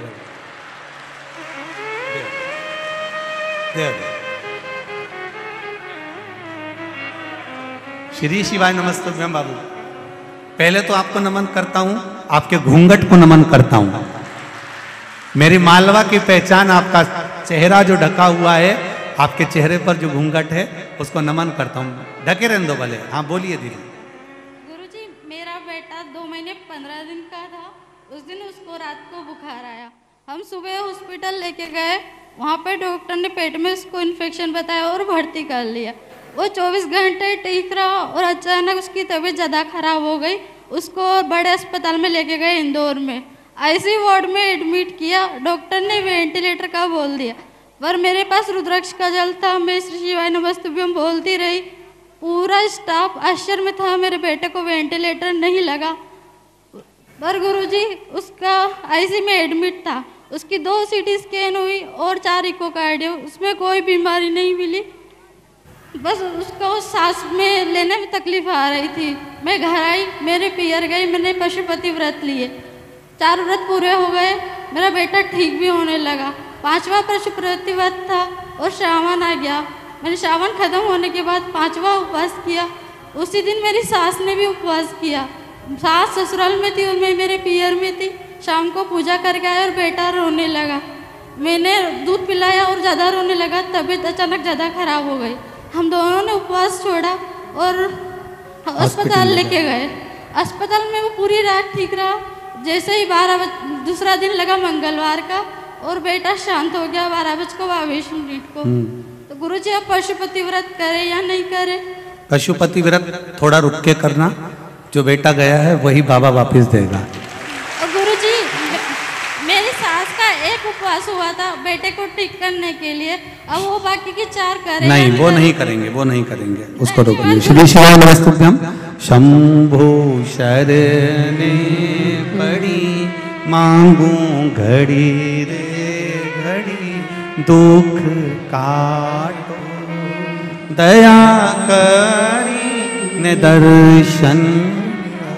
बाबा से विनती करना और विनय कर कर जाना कि वो बाबू, जैसे एक बार कथा में सीहोर की कथा थी और कहीं की एक कथा थी, 20 वर्ष का बेटा चले गया था। आप लोगों ने टीवी पर भी उस कथा का स्मरण कराओ। किस किसने सुना था? वो सुना था। 20 वर्ष का बेटा चले गया था, पर बाबा ने उसको 20 साल का बेटा जाना, उसके बाद वापिस आना ये शिव कृपा के बिना कोई नहीं कर सकता। प्राप्त होगा। कहीं शरीर में फिर एक निवेदन करूंगा, कर्म की गति बड़ी प्रबल है। जन्म, मरण और परण, ये 3 मेरे महादेव के हाथ में है। दुनिया में कोई नहीं पलट सकता। जब वहां से लिखा कर आ गई है तो मृत्यु तो निश्चित है। बस इतना हो सकता है कि अपने कर्म के अनुसार हो सकता है उसकी जिंदगी रोगमय निकलना हो। इसलिए बाबा ने कुछ अच्छा सोच कर उसके लिए कर्म करा हो। आप बाबा के भरोसे रहो, शिव तत्व जरूर देगा। आप 2 या 4 कथा में या कहीं ना कहीं पत्र आपका भी सामने जरूर मिलेगा, ये निश्चित है। शिव कृपा हो, निश्चित है। आप दिल से उसका भजन करो, आप दिल से उसको कहो, और जब दिल से कहोगे तो दिल से सुनेगा, ये निश्चित है। तेरी कृपा बिना ना हिले एक भी, लेते हैं श्वास तेरी कृपा से। जब मौत के मुंह से उनको निकाल सकता है, कैंसर वालों को निकाल सकता है, तो जरूर कुछ ना कुछ हमारे कर्म का भोग है जो हमें भोग। शिव पुराण कह रही है महाराज। आज भगवान देवर्षि नारद पहुंच गए विंध्य पर्वत पर, और विंध्य पर्वत पर बाबा जब पहुंचे, और विंध्य पर्वत पर पहुंचने के बाद उन्होंने विंध्य पर्वत से कहा, रे विंध्य, तो सुमेरु जितना प्रबल नहीं है, तो सुमेरु जितना प्रबल नहीं है। और सुन विंध्य, जितना सुमेरु में बल है, जितना विशाल सुमेरु है, जितना सुमेरु की ऊंचाई है, जितनी प्रबलता सुमेरु की है, उतनी तुझ में प्रबलता नहीं आ सकती। बिंद को थोड़ा सा बुरा लग गया। देव ऋषि नारद जब ऐसी बात करें और हंसें तो ये अच्छी बात नहीं। हमने पहले भी कथा में कहा, हमारा कुछ न बिगड़ेगा, तुम्हारी शान जाएगी, पकड़ लो हाथ त्रिपुरारी, नहीं तो डूब जाएगी। कुछ बिगड़ना नहीं है, शान उसकी जाती है। तुम हंसे हो, क्यों हंसे हो? तुम्हारे हंसने का कारण क्या है? क्यों मुस्कुरा रहे हो? क्यों हंस रहे हो? किस लिए हंसने का कारण है क्या? क्यों हंसना? कहा महाराज। तुम कह रहे हो, विंध ने कहना चालू करा देव ऋषि नारद के सामने। जब विंध ने अपना बखान करना प्रारंभ करा कि मैं इतना विशाल पर्वत हूं, मेरे पास सारी औषधियां हैं, मेरे पास में रतन भरे पड़े हुए हैं, मेरे पास में माणिक भरे पड़े हैं, मेरी सुख, मेरे पास में अपार औषधि और सुख है। नारद जी हंस दिए कि तुमसे ज्यादा सुख तो सुमेरु के पास में है, और सुमेरु पर्वत बड़ा प्रबल है। उसके बाद भी उसके मुख से ये नहीं निकला कि मैं इतना प्रबल हूं, मैं इतना बलवान हूं, मैं इतना प्रखर। कभी कभी शिव पुराण कहती है, अपने मुख से अपना गुणगान कभी ना करिएगा। कभी ध्यान रखिए, आप दूसरे की बड़ाई करिए। हमारे यहां तो श्री कृष्ण भगवान का चरित्र कथा है। यशोदा नाम का अर्थ ही यश ददाती इति यशोदा। यशोदा नाम में भी यश दिया है यशोदा जी ने, दूसरे को यश दिया तो यशोदा जी का नाम पड़ा कि ये दूसरे को यश देती है। गोपियां बुआरी काटती है, उनको यश दे देती है। जो दूध निकाल रही हैं उनको यश दे देती है। जो घर संभाल रही हैं उनको यश दे देती हैं। शिव महापुराण की कथा करिए, आप भी यश देना प्रारंभ करिए, आपको यश मिलेगा। आप दूसरे की अगर बड़ाई कर सकते हो तो दूसरा आपकी बड़ाई जरूर करेगा। पर एक बात याद रखना कि कोई व्यक्ति तुम्हारे पास में आकर किसी की निंदा कर रहा है, बहुत सावधानी से सुनना। अगर कोई व्यक्ति किसी दूसरे व्यक्ति की तुम्हारे पास में आकर निंदा कर रहा है तो यह मानकर चलना कि यह व्यक्ति दूसरी जगह जाकर तुम्हारी भी निंदा जरूर करेगा, ये निश्चित है। इसलिए सावधान हो जाओ, थोड़ा सा ध्यान रखना जरूरी है। अगर कोई निंदा कर रहा है और तुम सुन रहे हो तो तुम तैयारी रख लेना, ये तुम्हारे पास में जब दूसरे की आकर निंदा कर सकता है तो ये तुम्हारी निंदा भी दूसरी जगह जाकर कर सकता है। थोड़ा तैयारी रखिए, थोड़ा सा ध्यान रखिए, थोड़ा सा ध्यान रखकर चलिए। बिल्कुल मत आना निंदा में कि ये साहब ऐसा ऐसा ऐसा। ये बहुत लोग आते हैं जिस समय पर आप प्रतिष्ठा के पद के ऊपर जब चढ़ते हो तो लोग आपके पास में आकर खूब लोगों की बात कहेंगे, उसने तुम्हारे लिए ऐसा कह दिया, उसने ऐसा कर दिया, क्यों साथ देना, एक काम मत करो उसका, उसने ऐसा करा था, उस समय पर ऐसा बोल दिया था। नहीं नहीं नहीं, जब ये उसकी निंदा तुम्हारे पास कर सकता है तो तुम्हारी निंदा भी ये कहीं ना कहीं जाकर जरूर करेगा। सावधान हो जाओ, चुगल चोटों से बचो। ये जितना निंदा करेंगे ये दूसरी जगह तुम्हारी करेंगे। इनके बिल्कुल चक्कर में मत आना। कोई कह दे नहीं तुम्हारे लिए उसने ऐसा बोल दिया, तुम्हारे लिए वैसा बोल दिया, ये दूसरी जगह जाकर तुम्हारी निंदा करेगा कि वो तुम्हारे लिए ऐसा बोल रहे थे। इनको पहचानो, ये बहुत बड़े बड़े भेरू हैं, इनको जानना पड़ेगा। जब तक आप अपने कानों से नहीं सुन लो, जब तक आप अपनी आंखों से नहीं देख लो, तब तक विश्वास मत करना कि व्यक्ति ऐसा है। कोई किसी की बुराई करे, पहले उसको परखो, पहले उससे मिलो, पहले उससे एक बार जाकर बैठकर बात करो कि व्यक्ति ऐसा है क्या। हमने तो सुना था व्यक्ति ऐसा, वो व्यक्ति ऐसा इतना इतना बोलता है, ऐसा ऐसा बोल देता है, इतना आड़ा टेढ़ा बोल देता है। उससे मिलो तो, वो आड़ा टेढ़ा क्यों बोलेगा, किस लिए बोलेगा, उससे मिलो जाके एक बार बात तो करो। जाओ एक बार उसके पास में, क्यों रे सीवर वाला महाराज, हमने तो सुना था। तो मिलो एक बार जाकर उससे, बैठो बातचीत करो। कई लोग कह देते हैं उनकी जो मम्मी है वो बहुत तेज है, लड़की मत ब्याहना, उनके घर में छोरी मत देना, उसकी माँ बहुत तेज है। तो जरा विचार करो, जो तुमसे कह रही है कि उसकी माता बहुत तेज है, जब इसकी जीवान इतनी चल रही है तो ये कम तेज है। छोरी मत ब्याहना, बहुत तेज है। अब जो तुम्हारे पास में शिकायत करने आई ना, इसी की खबर दूसरे से निकलवा लो, वो भी बोल देगी बहुत बोले वो तो, इतनी चुगल चोटी, कहीं क्यों, इनकी तो 2 चोटी करना चाहिए। 3 चोटी है चुगल चोटी, दिन भर चुगली करती मेरे पूरे मोहल्ला में। तुम करो, मिलो पहले जाकर। कोई के कमला ऐसी, पहले कमला से जाके मिलो। क्यों नहीं कमला भाई कैसी, कमला भाई कह रहे फालतू की बात मत कर, बैठ जीजी बैठ, मैं चाय बना के लाऊं तुम्हारे लिए पी। अब के दूसरे के पास जाके, कमला भाई तो इतनी जोरदार, उनकी बहू तो उतर के ही नहीं आई, बापड़ी ने अकेली ने चाय बना के पिलाई थी।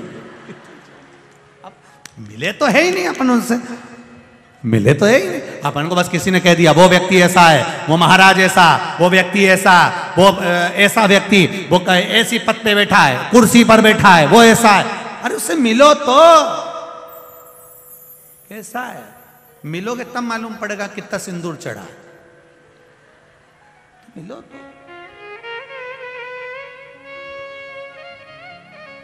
मालूम ही नहीं पड़ा, कहीं कहीं का भेरू नया नया है। अब बिंद को जाकर कह दिया नारद जी ने कि सुमेरु ऐसा है, बिंद को लग गया। और बिंद ने कहा दिया सुमेरु ऐसा, हाँ मुझ में कोई बल नहीं। हंस दिए, मुस्कुरा दिए, थोड़ी ठिठोली कर दी, और जैसे ही हंसे बिंद को बुरा लग गया। बिंद ने शिवलिंग का निर्माण करा, पूजन करने के लिए आतुर।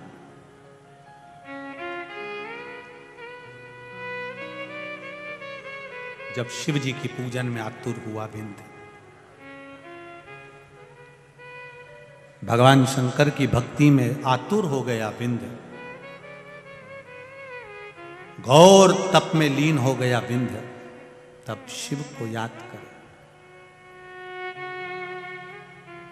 बहुत जरूरी है, हमारा ध्यान रखिएगा जरा। पहले के लोग तीर्थ करने जाते थे तो पोटली बांध के ले जाते थे। बोलो री जीजियो, सही है कि गलत है? उसमें आटा, चावल, दाल, कुकर, भगोनी, घी, तेल, शक्कर। आज के लोग ले जाते हैं क्या? नहीं। सामान ले जाते हैं? नहीं। क्या ले जाते हैं? जेब में 2000 की गड्डी, बस उनने गड्डी फंसाई जेब में और लेकर चल दिया। अब तुम इतना सामान लेकर गए, होटल अच्छी अच्छी दिख रही है, वीआईपी दिख रही है, और तुम कहो कि साहब मैं इस होटल में कमरे में रहना चाहता हूं, तो वहां होटल वाले क्या कहेंगे, लाओ जरा देव निकाल के। तो उसको क्या, आटा रख लो, नमक मिर्ची रख लो, तो कोई तुमको वहां रहने देगा? अरे बोलो तो जम के नहीं। और तुमने जेब में से निकाला, कुछ ना आटा निकाला ना चावल, और जेब में से जो गड्डी निकाली, तो इतने में तो क्या सर पानी। वो 2000 की गड्डी दिखी थी, इतनी देर में सर पानी। सर कौन सा रूम खोल दूं? सर का सामान उठाओ, लेके चलो, सर के लिए चाय लेकर आओ, लाओ जरा। कौन सी कॉफी लाऊं? ठंडी की गरम? उसने भी कह दिया गरम कोई ठंडी कर ला। सर भोजन क्या करोगे? रोटी। अब केवल 2000 के नोट की गड्डी तुम्हारे जेब में थी तो तुमको वीआईपी ट्रीटमेंट मिला और गड्डी खत्म। निकलो बाहर, जाओ निकलो, जाओ सर का सूटकेस नीचे रखिए, जाओ बाहर। तो अभी हमारी गाड़ी आने में तो 2-3 घंटा, बाहर बैठ जाओ, गड्डी नहीं है अब तुम्हारे पास में, अब बाहर बैठ। 2000 के नोट की गड्डी जेब में थी तो एसी का रूम, डनलफ का गद्दा, वीआईपी भोजन मिला। उसी तरह राम नाम 2 अक्षर का तुम्हारे पास रहेगा तो ऊपर भी वीआईपी ट्रीटमेंट मिलता रहेगा, ऊपर वीआईपी, वैकुंठ का सिंहासन, खूब जोरदार गादी, तकिया ने सब मिलेगा। बस अपने पास में भगवान के नाम की गड्डी होना चाहिए, भगवान के नाम की पूंजी होना चाहिए। राम नाम, कृष्ण नाम, शिव नाम की पूंजी हमारे पास है। और जब यह पूंजी हमारे पास में होगी तो हमें सुख मिलेगा, ये निश्चित है, प्राप्त होगा, ये निश्चित है। महाराज विंध्य पर्वत ने तप साधना करी और तप साधना करते करते विंध्य के मन में भाव प्रकट हो गया, शिव जी का प्राकट्य हो गया। शंकर भगवान ने पूछा, विंध्य मांग तुझे क्या चाहिए? प्रभु लोग मुझे पूछते नहीं हैं, लोग मेरा आदर नहीं करते हैं, मुझे छोटा बताते हैं, आप कृपा कर दीजिए। शंकर भगवान ने कहा, चिंता मत कर, मैं स्वयं परमेश्वर लिंग के रूप में जो तूने शिवलिंग का निर्माण करा है, इसी शिवलिंग में मैं परमेश्वर लिंग के रूप में विराजमान होऊंगा। और भगवान परमेश्वर शिवलिंग के रूप में विराजमान हो गए। जब उस समय पर मानधाता राजा ने फिर तप किया और राजा मानधाता ने तप किया, तब तप साधना से भगवान शंकर उस राजा मानधाता के तप के बल पर मां नर्मदा जी ने ओम नाद करना प्रारंभ करा और नर्मदा जी यहां पर ओम रूप में आकर प्रवाहित हो गई। तो इसका नाम ओमकारेश्वर, भगवान ओमकारेश्वर के रूप में विराजित, भगवान ओमकारनाथ के रूप में विराजित। आगे वर्णन आता है, शिव महापुराण की कथा कहती है, राजा मानधाता जो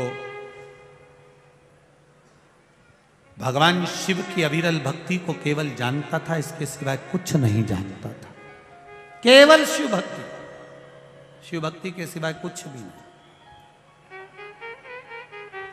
और आपसे भी निवेदन है, जीवन में अगर कभी ऐसा महसूस होए आपके जीवन में, आपको ऐसा लगे कि मेरा मार्ग कौन प्रशस्त करेगा, मैं किससे पूछूं कि मैं किस मार्ग की ओर जाऊं, मैं बच्चों से कहना चाहूंगा, आज की पीढ़ी को कहना चाहूंगा, नवयुवक बेटा बेटी जब पढ़ाई करते हैं तो ये विचार करते हैं कि मैं किस ओर जाऊं।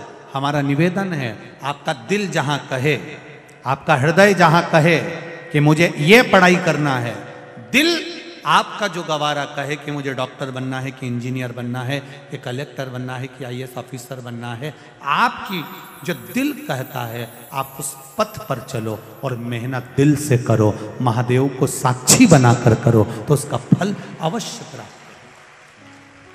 हिंदी में चिपक कर तक्षक नाग चले गए और शाम होते होते होते होते अंत में उसके प्राण छूट गए।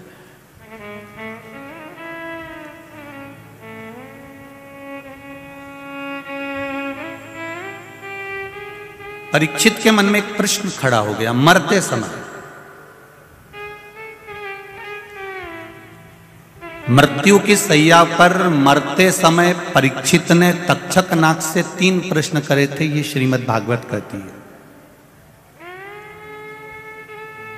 और यदि आप इसको पढ़ना चाहें तो श्रीमद् वल्लभाचार्य द्वारा रचित सुबोधनी श्रीमद् भागवत को इंदौर हवेली जी से आप खरीद लेना और गोवर्धननाथ मंदिर की हवेली जी से उस किताब को सुबोधनी श्रीमद् भागवत को पढ़ना, उसमें मिल जाएगा। 3 प्रश्न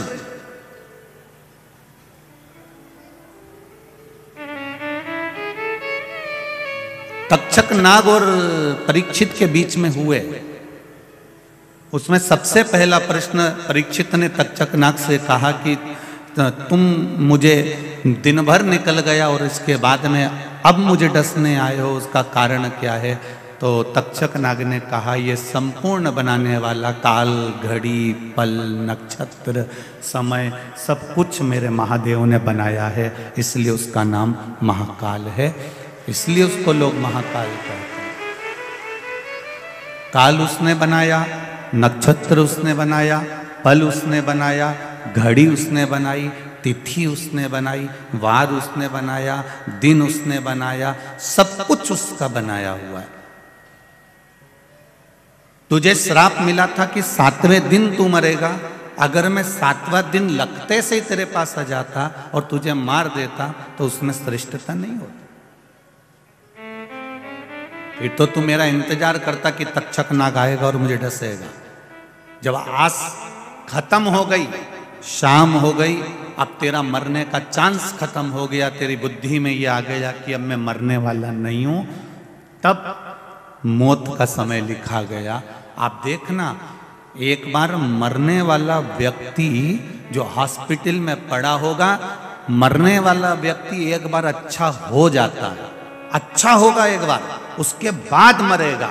अर्थात दिया बुझने से पहले उसकी रोशनी तेज हो जाती है, प्रकाश तेज हो जाता है, तब वो बुझता है।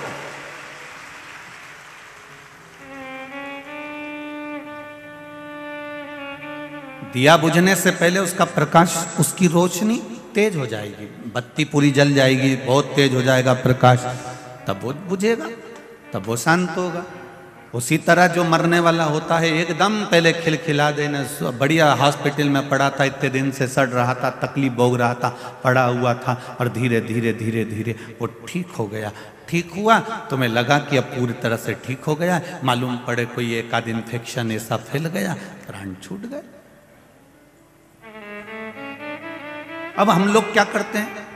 डॉक्टर को दोष देते हैं, क्यों डॉक्टर साहब आपने तो कहा था अच्छे हो गए, फिर ये मर कैसे गए? इसमें डॉक्टर का दोष नहीं है।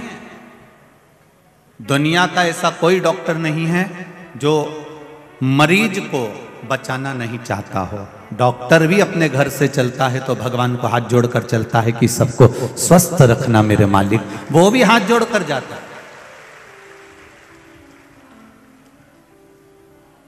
वो भी परमात्मा के सामने कहकर जाता है कि जब मैं क्लिनिक पर जाऊं, हॉस्पिटल में जाऊं तो ठीक हो जाए।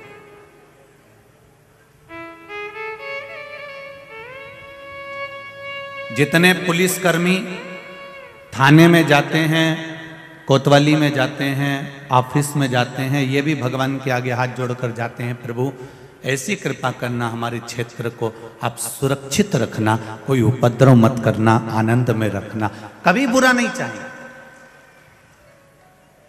एक साधारण से साधारण व्यक्ति भी, आज संजय भैया शुक्ला जी अगर ये कथा करा रहे हैं, संजय भैया शुक्ला जी की मित्र मंडली कथा करा रही है, शुक्ला परिवार का आनंद हो रहा है, तो इनका भी लक्ष्य एक ही है, संजय जी शुक्ला जी का, कि मेरा जो क्षेत्र है उसमें कहीं ना कहीं भगवान शंकर की भक्ति होती रहे, अविरल आनंद होता रहे।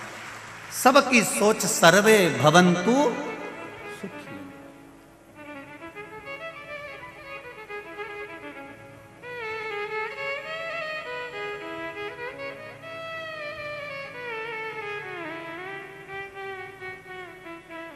भगवान से प्रार्थना करते रहना कि तूने आने की सूचना 9 महीने पहले दी है, तो जाने की सूचना भी 9 मिनट पहले दे देना, 9 घंटे पहले दे देना, 9 मिनट पहले दे देना, 9 सेकंड पहले दे देना। अगर तू मेरी जाने की सूचना दे देगा तो इतना विश्वास है कि मैं भी भगवान की भक्ति में डूब जाऊंगी, राम नाम लेकर तेरे धाम चली जाऊंगी।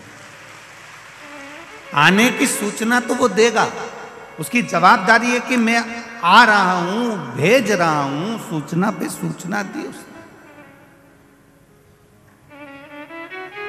पर जाने की सूचना ना तो आपको मिलने वाली है, ना सीहोर वाले महाराज को मिलने वाली है, ये सूचना नहीं मिलती।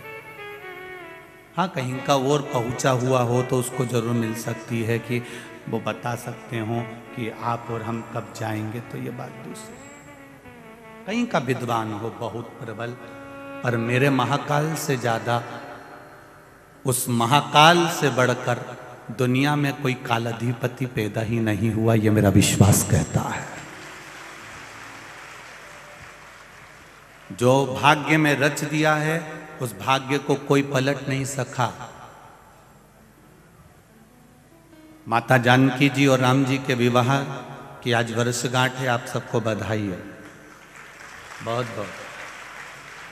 अब जरा विचार करिएगा, माता जानकी का विवाह करने से पहले, राम जी का विवाह करने से पहले कितनी लग्न पत्रिका लिखी होगी, कितना मुहूर्त जांचा गया होगा, कितना कितना मुहूर्त निकाला गया होगा। उसके बाद भी माता जानकी को वन वन डोलना पड़ा। ये ललाट पर लिखा था, भाग्य पर लिखा था। राम जी को राजा बनने से पहले मुहूर्त निकाला गया था, बड़े बड़े तीर्थों का जल लाया गया था, तीर्थ जल लेकर आए, मुहूर्त निकाला गया, सारे विद्वान बैठे और मुहूर्त निकालकर राज तिलक होने की तैयारी थी, पर ललाट पर वनवास लिखा हुआ था।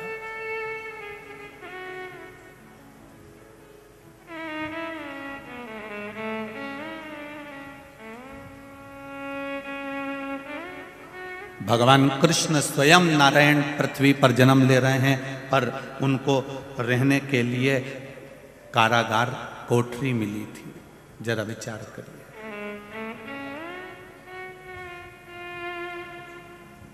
द्वारिका का राज्य भी मिल गया तो सुख नहीं भोग पाए बहू।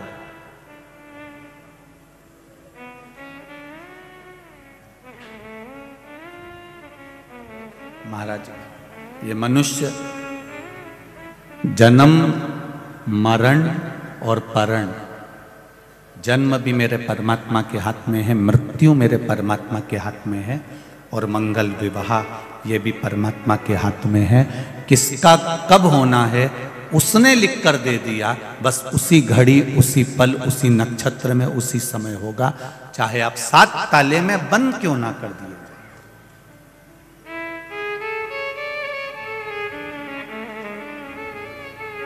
उसने लिख दिया तो लिख दिया। कितने लड़के देखे तुम लोगों के लिए, तुम्हारे माता पिता ने कितने लड़के देखे। अपने अपने घर की बेटियों का जरा विचार करिए, जितनी माताएं बैठी हैं, जितने पुरुष बैठे हैं, अपने घर की बेटी का विचार करिएगा। कितने लड़कों की खबर आई और तुम्हारे लड़कों के लिए कितनी लड़की की खबर आई। कोई ने मामा ने बताया, ना मौसी ने बताया, ना काका जी ने बताया, ना बाजू वाले ने बताया, कितना लड़का लड़की देखा। आखिरी में किस्मत में यही लड़का लिखा था और किस्मत में यही बहू लिखी थी।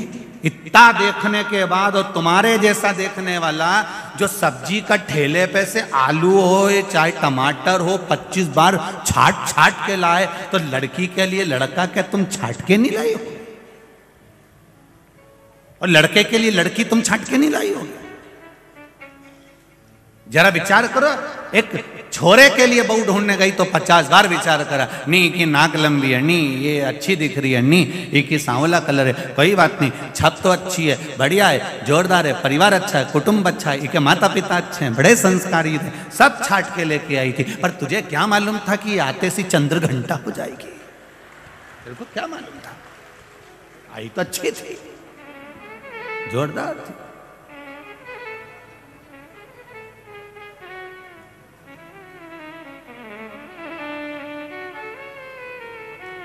अब सास को लग रहा है बहू बुरी है, बहू को लग रहा है सास बुरी है, बुरा कोई नहीं होता। जिंदगी में याद रखना, सास कभी बुरी नहीं होती। अगर बुरी होती तो अपनी रकम तोड़वा के तेरे को सोने की रकम नहीं दे देती। और एक बात मेरी माताओं से निवेदन है, बहू कभी बुरी नहीं होती। अगर बहू बुरी होती तो अपने पिता का राजसी ठाट छोड़कर तेरे घर में नहीं आती। ना सास बुरी है ना बहू बुरी है, बस जो समय का चक्र चल रहा है, ये थोड़ा सा चक्र जो चल रहा है ये बुरा है। अब शादी के 2-4 साल इस चक्र में फंसे हुए हो, एडजस्ट करने में थोड़ा सा समय लगेगा, थोड़ा। इसलिए हमारे यहाँ अदालत में जब केस पहुंचता है तलाक का, तो एक अदालत अलग से बैठती है केवल समझाने के लिए कि ये समय का चक्र बेकार चल रहा है, इस चक्र को थोड़ा निकल जाने दो, थोड़ा बेकार समय निकल जाने दो। अगर ये बेकार समय निकल गया तो ये निश्चित है तू उसी घर में राज्य करेगी, तू आनंद में रह सकती है। पर वो समय कोई नहीं निकालना चाहता। गुस्सा आया थोड़ा समय निकाल दो, क्रोध आया थोड़ा समय निकाल दो, अगर मन में व्यभिचार आया थोड़ा सा समय निकाल दो, किसी की निंदा करने का समय आया तो निंदा का समय निकाल दो। आप ये समय थोड़ा सा छोड़ दो। किसी के लिए अपशब्द बोलने का समय आ रहा है, किसी की चुगली करने का समय आ रहा है, किसी को आड़ा टेढ़ा बोलने का मन कर रहा है, ये समय निकाल दो। ये समय तुमको कहीं ना कहीं बर्बाद कर कर छोड़ देगा। इस समय को अगर तुमने निकाल दिया तो बाकी का समय तुम्हारे हाथ में होगा और तुम्हारी जिंदगी प्रबल होगी। ये थोड़ा सा समय निकालना पड़ेगा।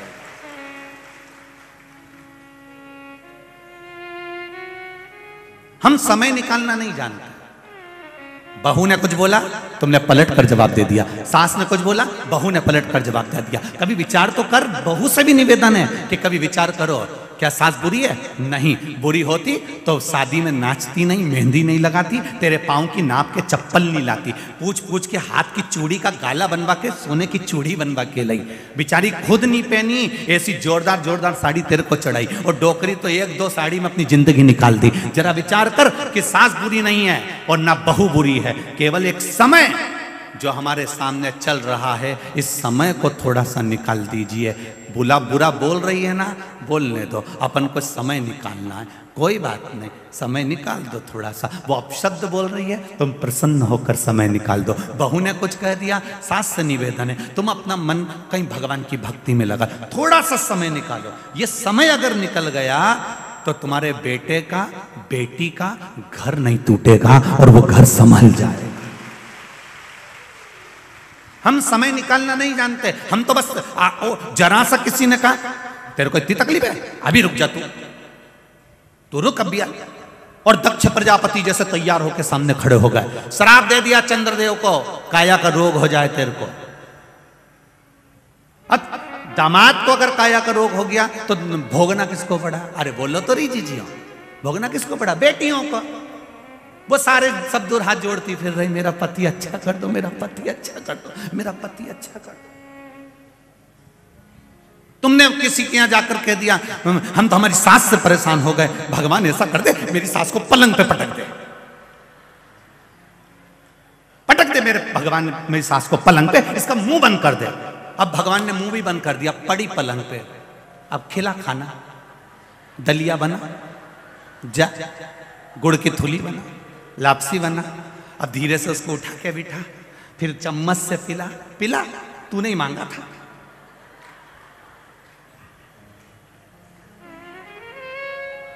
बल्कि भगवान से कहो, भगवान मेरी सास की इतनी लंबी उम्र करना, भगवान मेरी बहू को इतना खुश रखना, इतनी उम्र देना कि हमारी भी उम्र लग जाए। क्यों? अगर सास घर में रहेगी तो मैं कथा सुनने चली जाऊंगी, ताला लगाने की जरूरत नहीं पड़ेगी।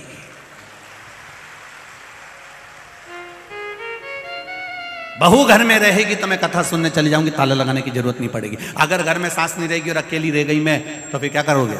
ताला लगा के आना पड़ेगा, डर भी लगा रहेगा। वो आएंगे, सब्जी कौन लाएगा, रोटी कौन लाएगा, बच्चे स्कूल से आने वाले होंगे। अगर घर में सास है, तुम आराम से मॉल घूम रही हो, तुम्हें कोई फर्क नहीं पड़ रहा, क्योंकि डोकरी घर पे बैठी है।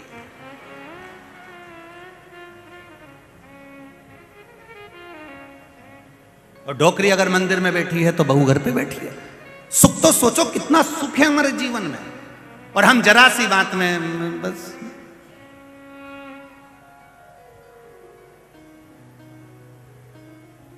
एक बेटी बड़ी दुखी हो गई, डॉक्टर की बेटी थी, उसने बड़ा, वेद जी की बेटी थी, वेद जी से जाकर कहा पापा मैं मेरी सास से बड़ी दुखी हो गई, इसको तो मर जाना चाहिए। वेद जी ने कहा बेटा इतनी सी बात, मैं तेरे को पुड़िया बना कर देता हूं, 4 महीने के अंदर तेरी सास निपट जाएगी। बस तुझसे एक निवेदन है, 4 महीने तू अच्छे से सेवा करना, चुप रहना, उसके सत्कार करना। वो इतनी लड़ती है, मैं क्या सत्कार करूं? तू तो सत्कार कर ले, तुझे मालूम है 4 महीने बाद मरने वाली है। 4 महीने की पुड़िया वेद जी ने बनाकर दे दी, इसने खाने में मिलाकर खिलाना चालू करा। ये सास गाली देती, ये कुछ जवाब ही नहीं देती, क्योंकि इसको तो मालूम है डोकरी 4 महीने बाद निपट जाए। बोले वो गाली देती रही, ये कुछ नहीं बोले। 15 दिन निकल गए। सास ने सोचा कि बहू जब से मायके से आई है सुधर गई है, इसके पापा ने समझा दिया होगा। जवाब नहीं देती है बिल्कुल। आज सास ने भी कह दिया बेटा मेरे मायके में शादी है, तू भी चल, मैं तेरे को सामान दिला देती हूँ। बहू को ले गई मार्केट, साड़ी दिला दी, चूड़ी दिला दी, सामान दिला दिया। बहू पुड़िया देती रही। 1 महीना निकल गया। अब धीरे धीरे बहू के मन में भी सास के प्रति प्रेम जागृत हो गया। सास का बहू के प्रति प्रेम जागृत हो गया। 2 महीना पुड़िया खिलाते हो गए। 3रा महीना जब लगा, बहू अपने पापा के घर गई। पापा मेरी सास को मैं मरता हुआ नहीं देखना चाहती, उसको और उम्र बढ़ा दे, ऐसी कोई औषधि दे, ऐसी कोई औषधि दे दो जिससे मेरी सास की उम्र बढ़ जाए। मैं उसको मारना नहीं चाहती, उसके जैसी तो कोई है ही नहीं। पापा वो अपशब्द कहती थी, पापा आपने मुझे पुड़िया देकर चुप करा दिया। मैंने चुप रहना सीख लिया तो मेरी सास खुद आशीर्वाद देना चालू कर दी। ये पुड़िया हमारे पास में होना चाहिए। ये पुड़िया कोई महाराज तुमको नहीं देगा, ये बेल भभूति की पुड़िया कि तुम्हारे घर में शांति हो जाए। शांति हमको अंदर से उत्पन्न करना पड़ेगी, भीतर से करना पड़ेगा। ना तो सियोर वाला महाराज देगा और ना कोई महाराज देगा तुमको कोई बेल भभूति, और ना हमारे पास में है। हम तो केवल जो पुड़िया है ये शिव महापुराण है। ये कथा आप सुन रहे हो, आपको अच्छी लगे तो अपनी जिंदगी में एक बार प्रैक्टिकल कर कर देखना कि हमारा गलत समय हम निकाल दें, अच्छा समय जरूर आएगा, ये निश्चित है, आएगा जरूर। ये बड़ा गणपति पे लाल बत्ती हरी बत्ती लगी है, चौराहे पे बत्ती लाल होती है, गाड़ी रोक देते हैं, हरी होती है, निकल जाते हैं। उसी तरह जब बुरा समय आता है तो उस बुरे समय में थोड़ी देर रुक जाओ। लाल बत्ती आई है, थोड़ा रुक जाओ, थोड़ा ठहर जाओ, थोड़ा संभलो, गाड़ी को स्लो कर लो, खड़े रहो, इसमें हमारा हित होगा। और जैसे ही हरी बत्ती होगी, हरी बत्ती कब होती है? जब आगे की गाड़ियां सब चली जाती है, लाइन क्लियर हो जाती है, तब हरी बत्ती हो जाती है। दुख जब हट जाएगा, हरी बत्ती कर देगा भगवान और तुम आगे निकल जाओ। थोड़ा सा रुको, थोड़ा संभलो, थोड़ी अपनी जिंदगी को सार्थक बनाने का प्रयास करो। जो भगवान ने ललाट पर लिख कर दिया है उसको कोई टाल नहीं सका है। कई लोग कहते हैं इस हमारी दुकान के सामने इसकी दुकान खुल गई, जब से हमारी दुकान कम हो गई। नहीं नहीं नहीं, उसके भाग्य का उसको मिल रहा है, तेरे भाग्य का तेरे को मिलेगा। जो ललाट पर परमात्मा ने लिख दिया उसके भाग्य का कहीं नहीं गया। परम पूज्य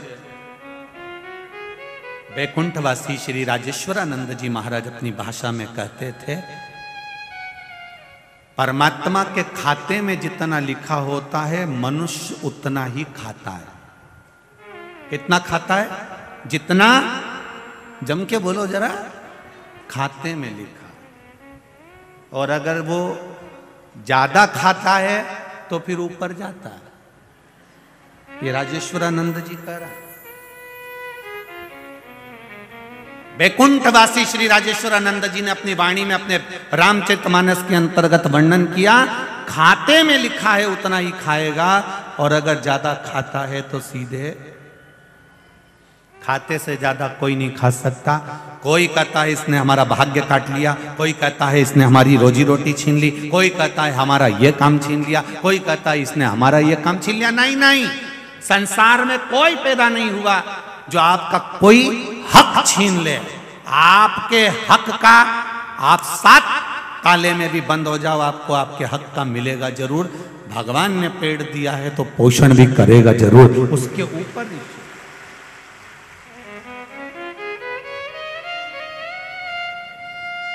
सुख लिखा होगा सुख मिलेगा, दुख लिखा होगा दुख मिलेगा।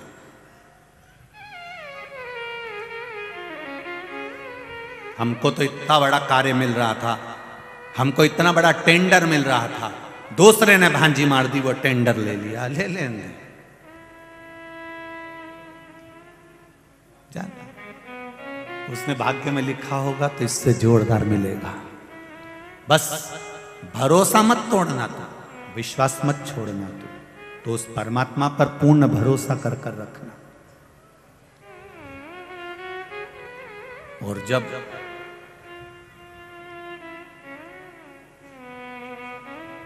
हम परमात्मा पर भरोसा कर लेंगे तो ये जिंदगी की सार्थकता है कि हमारे कार्य सफल हो।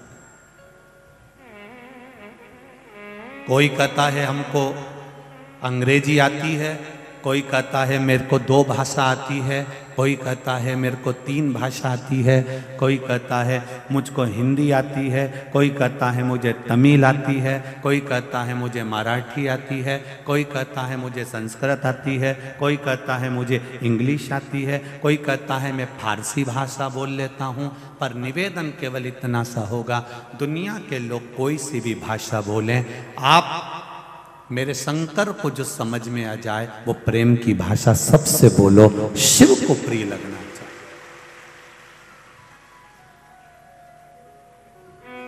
मेरे शिव को जो प्रिय लग जाए वो भाषा तुम्हारी होना चाहिए। मेरे महाकाल बाबा का जो प्रागट्य हुआ है उज्जैनी में, अवंतिकापुरी में, उस जगह पर कोई ना मंत्र पढ़ा गया था, ना कोई तप किया गया था, ना कोई साधना करी थी।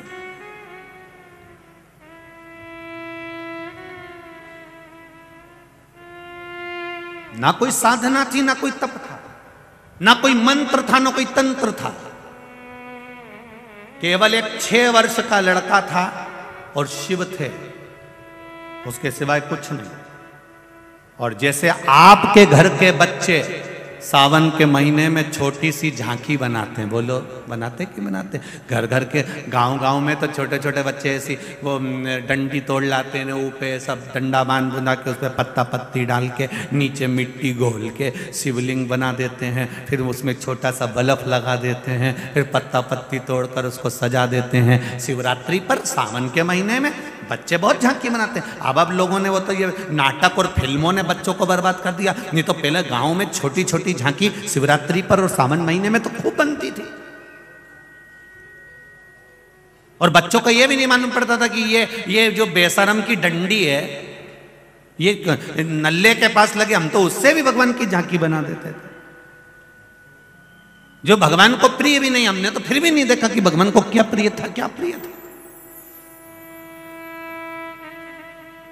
और जितनी जीजी ओन बैठी और जितना यहां जीजा ओन बैठा है, सब अंदाजा लगाकर बोलना, बचपन में तुमने भी तुम्हारे बाल्यकाल में भगवान कृष्ण के जन्मोत्सव की, रामोत्सव की और शंकर जी की खूब झांकियां बनाई होगी। नहीं बनाई होगी तो कहीं ना कहीं शंकर जी के मंदिर में जाके इतनी छोटी छोटी एक एक लोटा भर के अपना गांव की जीजियों के साथ में, छोटी छोटी पोरिया उनके साथ में, और सब एक साथ चली जाती और शंकर जी का मंदिर में लोटा भर के उंडेल के शंकर जी पे आ जाती। ये विश्वास, ये नाटकों ने, ये फिल्मों ने, ये कलाकारों ने सबको भगवान से दूर कर दिया था। लोग मंदिर जाना भूल गए थे, लोग भगवान के मंदिर में जाते ही नहीं थे, शिवालय तक नहीं जाते थे। नवयुवक बेटा बेटियों को शर्म आती थी मंदिर जाने में। पर शिव की कथा ने, शंकर की भक्ति ने फिर एक बार पकड़ लिया आपको और शिवालय तक लाकर फिर पकड़ लिया।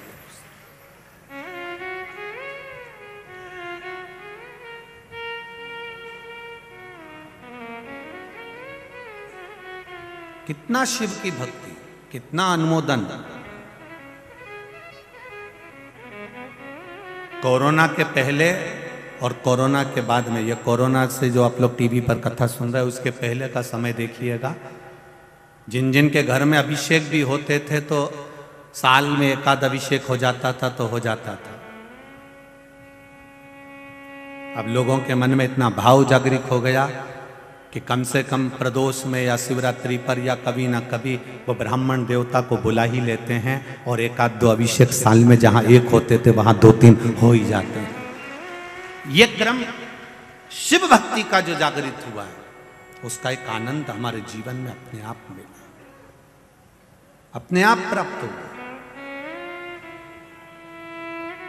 और उसका जो फल है, उसका जो रसतत्व है, वो जीवन को सुख देने वाला, उसकी जो भक्ति है वो हमारे जीवन में एक आनंद की लहर देने वाली।